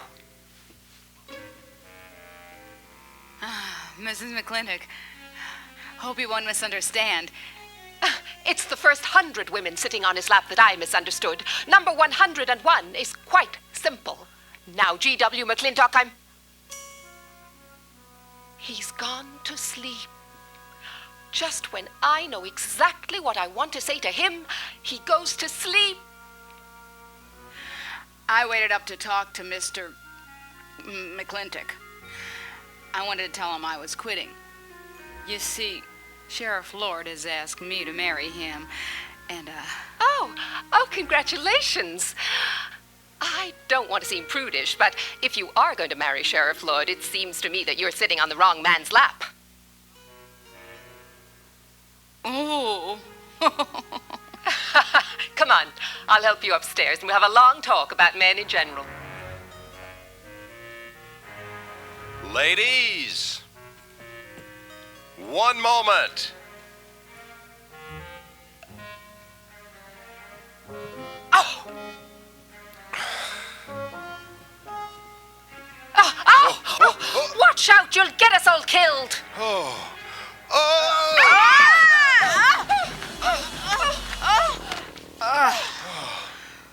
Wait a minute, ladies, till I catch my breath, and I'll get you up those stairs as sure as my name is George Washington McLintock.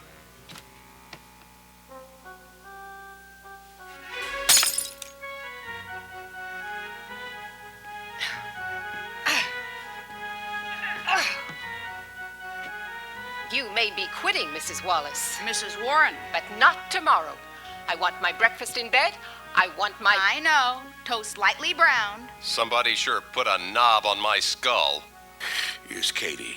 I was peeking. Katie, why? There, Mrs. Warren was there. Oh. And there you was there. Oh. There that whiskey bottle was there. Oh. And Katie's temper being what Katie's temper is, well, there you are. Drago, old friend. Huh? My wife does not understand me. Why should you be any different than any other man? Come on, I gotta get you upstairs. Get you ready for that big celebration tomorrow. Watch it.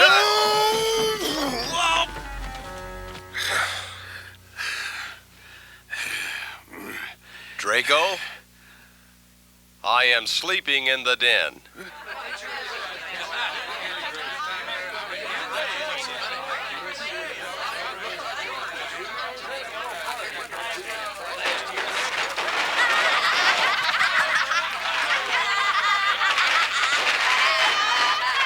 Hooligans! Ain't you got no respect for your elders?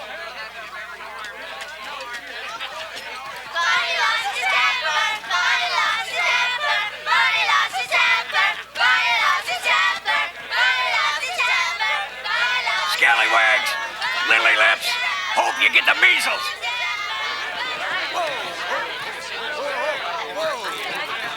Come on, get him aboard. Is everybody ready? Man in number 5 needs a flag cinch. Get him one. Let us know when you're ready. Ladies and gentlemen, it is my honor to present to you the governor of our territory, Cuthbert H. Humphreys. Thank you, Mayor. My friends and citizens of this great territory, this is the 9th consecutive year. It has been my privilege and my pleasure to inaugurate the McLintock 4th of July celebration. Now, the first event will be the wild horse race. But before I fire this shot to start the event, I would like to say a few modest words regarding my stewardship of this great territory. Whoop!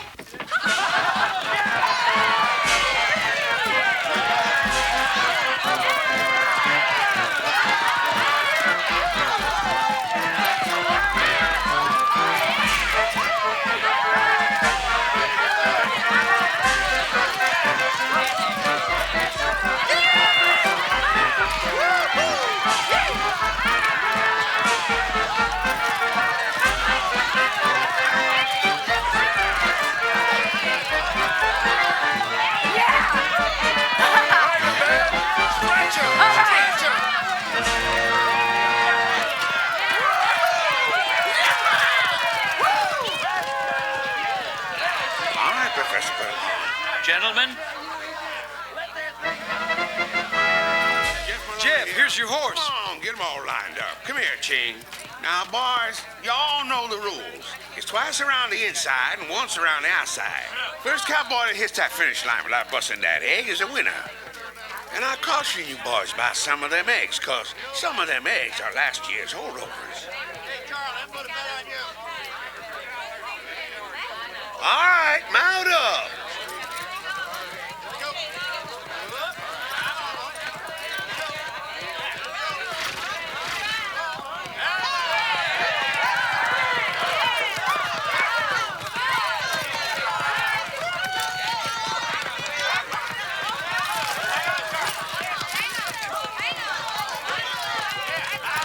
Katherine, my dear, you seem to be enjoying yourself. Oh, yes.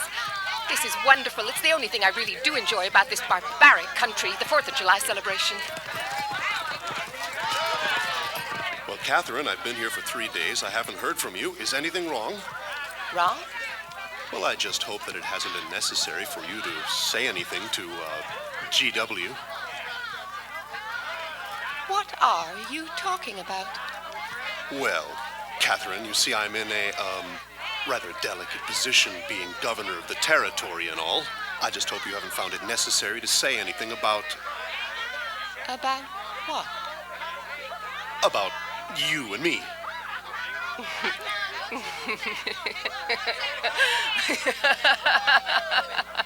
Why, you pompous windbag.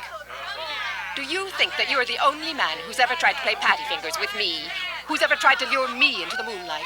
Well, no, but Well, I'm a big girl, and I can take care of myself, and my husband knows it. I can assure you, Governor, that your reputation is untarnished. Now get out of my way.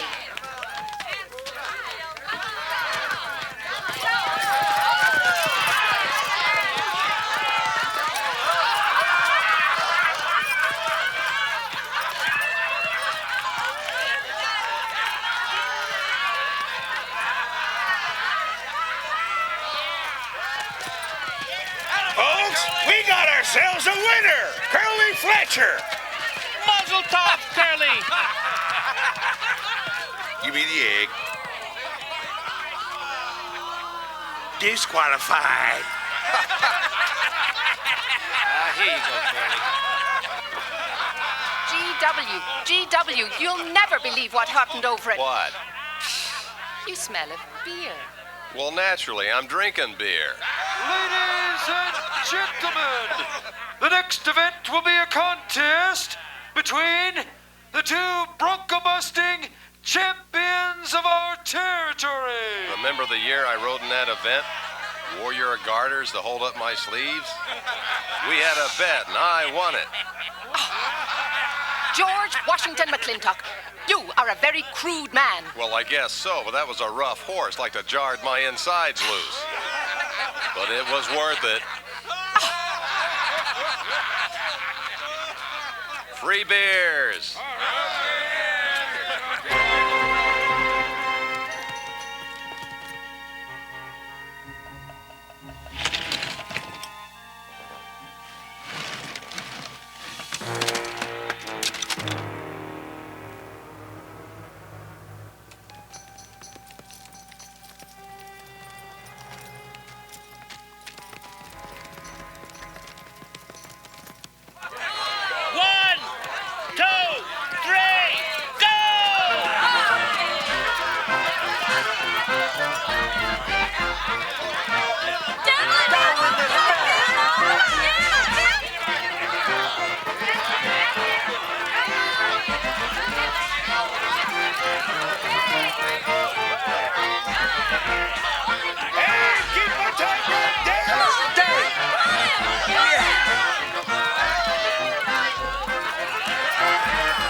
I guess so.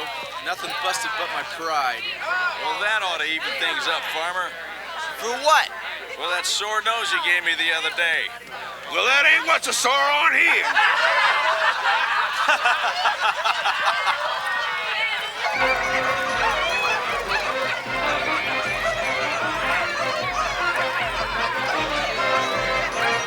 It's a cow pony race. The finish line is at the barbecue. So start meandering. Come on. Now, what is that? False courage? Why, you know what Douglas doesn't ever use a thing like that. Now, I want you to get on that horse, get out in front, and stay out in front. I'll be up front, Dad. All the way. Good boy. Now, remember, stay out in front. That Agamemnon's a good horse.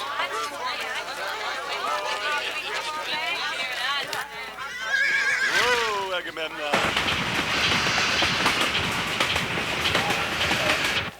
The 1140, she's on time.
Doggone it, them are real bullets.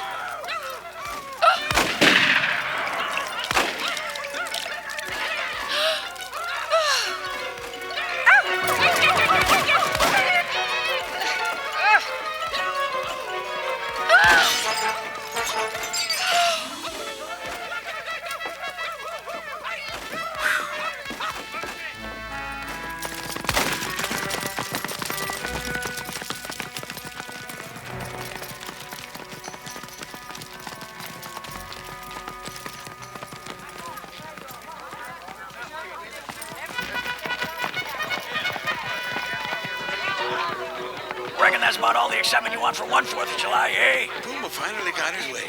And I reckon he's riding out his last war party. Well, he won't get very far. But one thing still has me puzzled. Where did they get the guns? I was wondering the same thing. My kidney's been bothering me Honey. lately. T.W.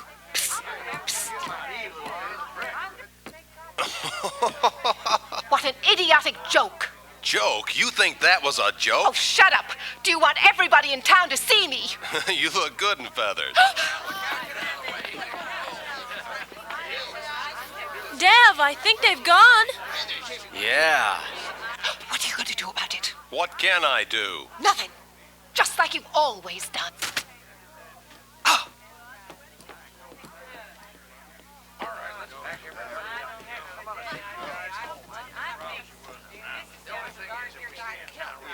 How long, GW?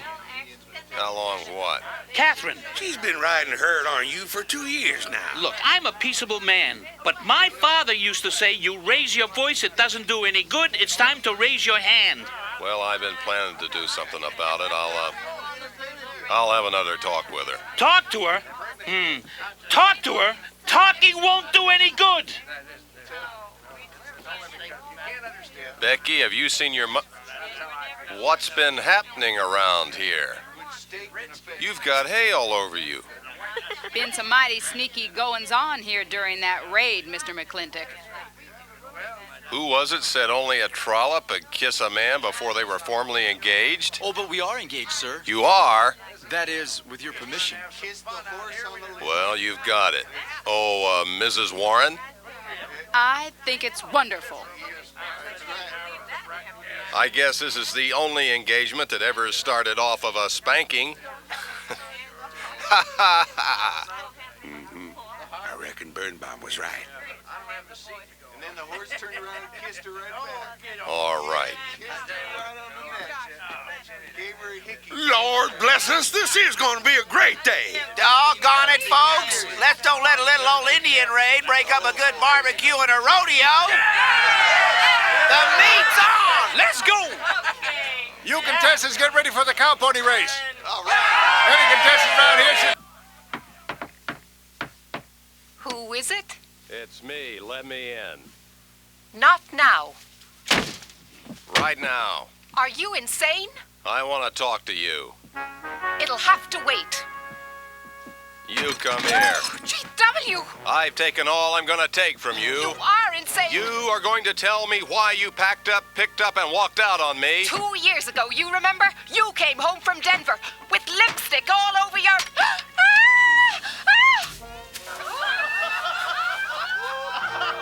Lipstick on my collar. And I've got the shirt to prove it. Who cares? Why, you big...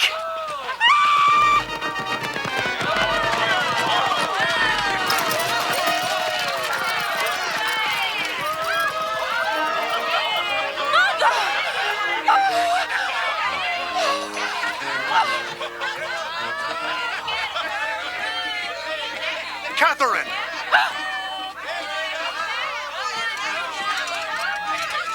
GW, you are a ruffian. Cuthbert, you are right.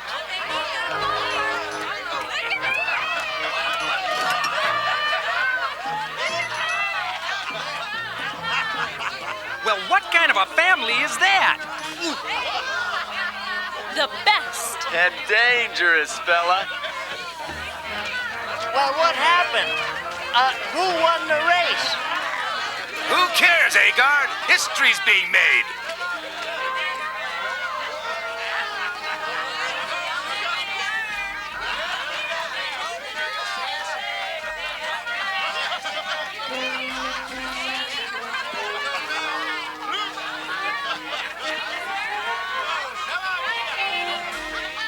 Yes, Rufus? I regret to inform you I've changed my mind about matrimony.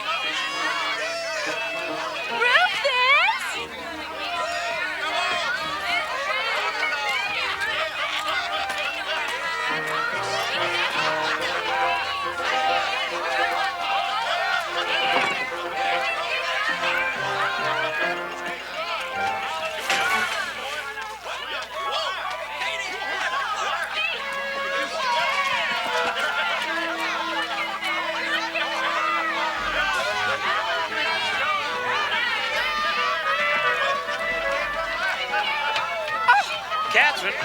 Katherine!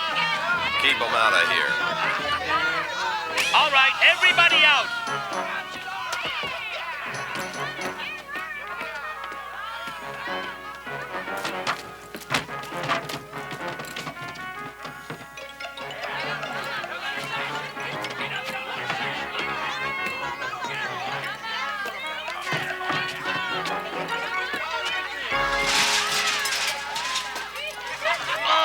Looks like GW is buying out the whole store. I'm afraid you're right.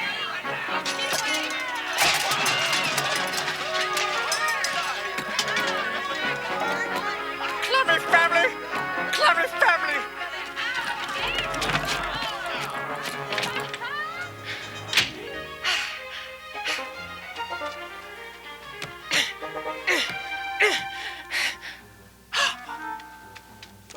GW!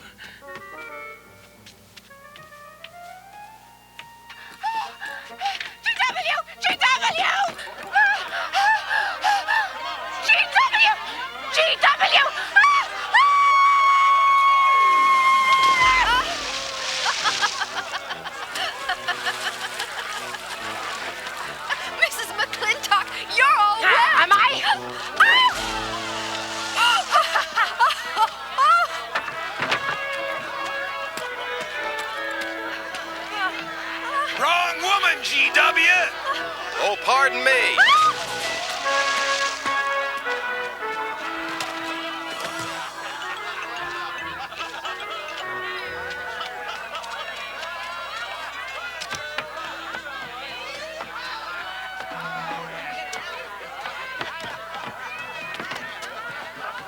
Mrs. McLintock, you setting a new style?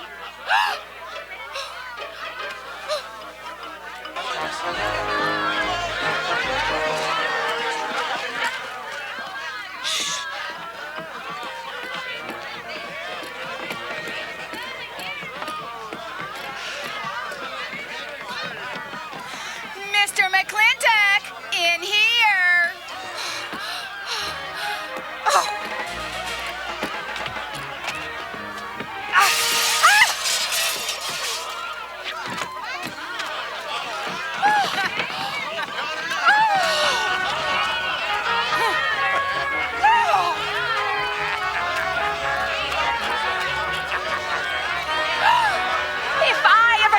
Humiliation, you rue the day you ever met me! Oh, bellyache and fight all you want. It won't do you any good. You've been digging those spurs into me for 2 years. Now you're gonna get your comeuppance.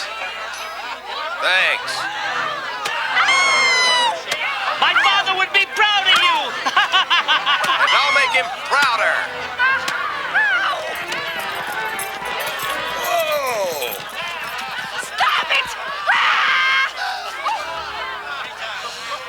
Keep it. You may need it. Now get your divorce. Home. Don't spare the horse. Home? Are you... You heard me. Don't think you're going to get rid of me that easy! Yeah!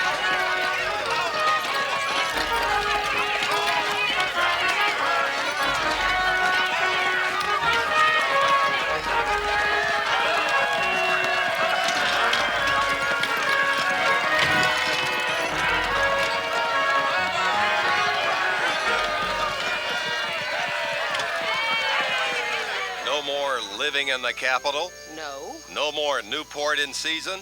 Nope. No more dancing at the governor's ball? No, GW. Happy days! 310 times without a miss. That's a record.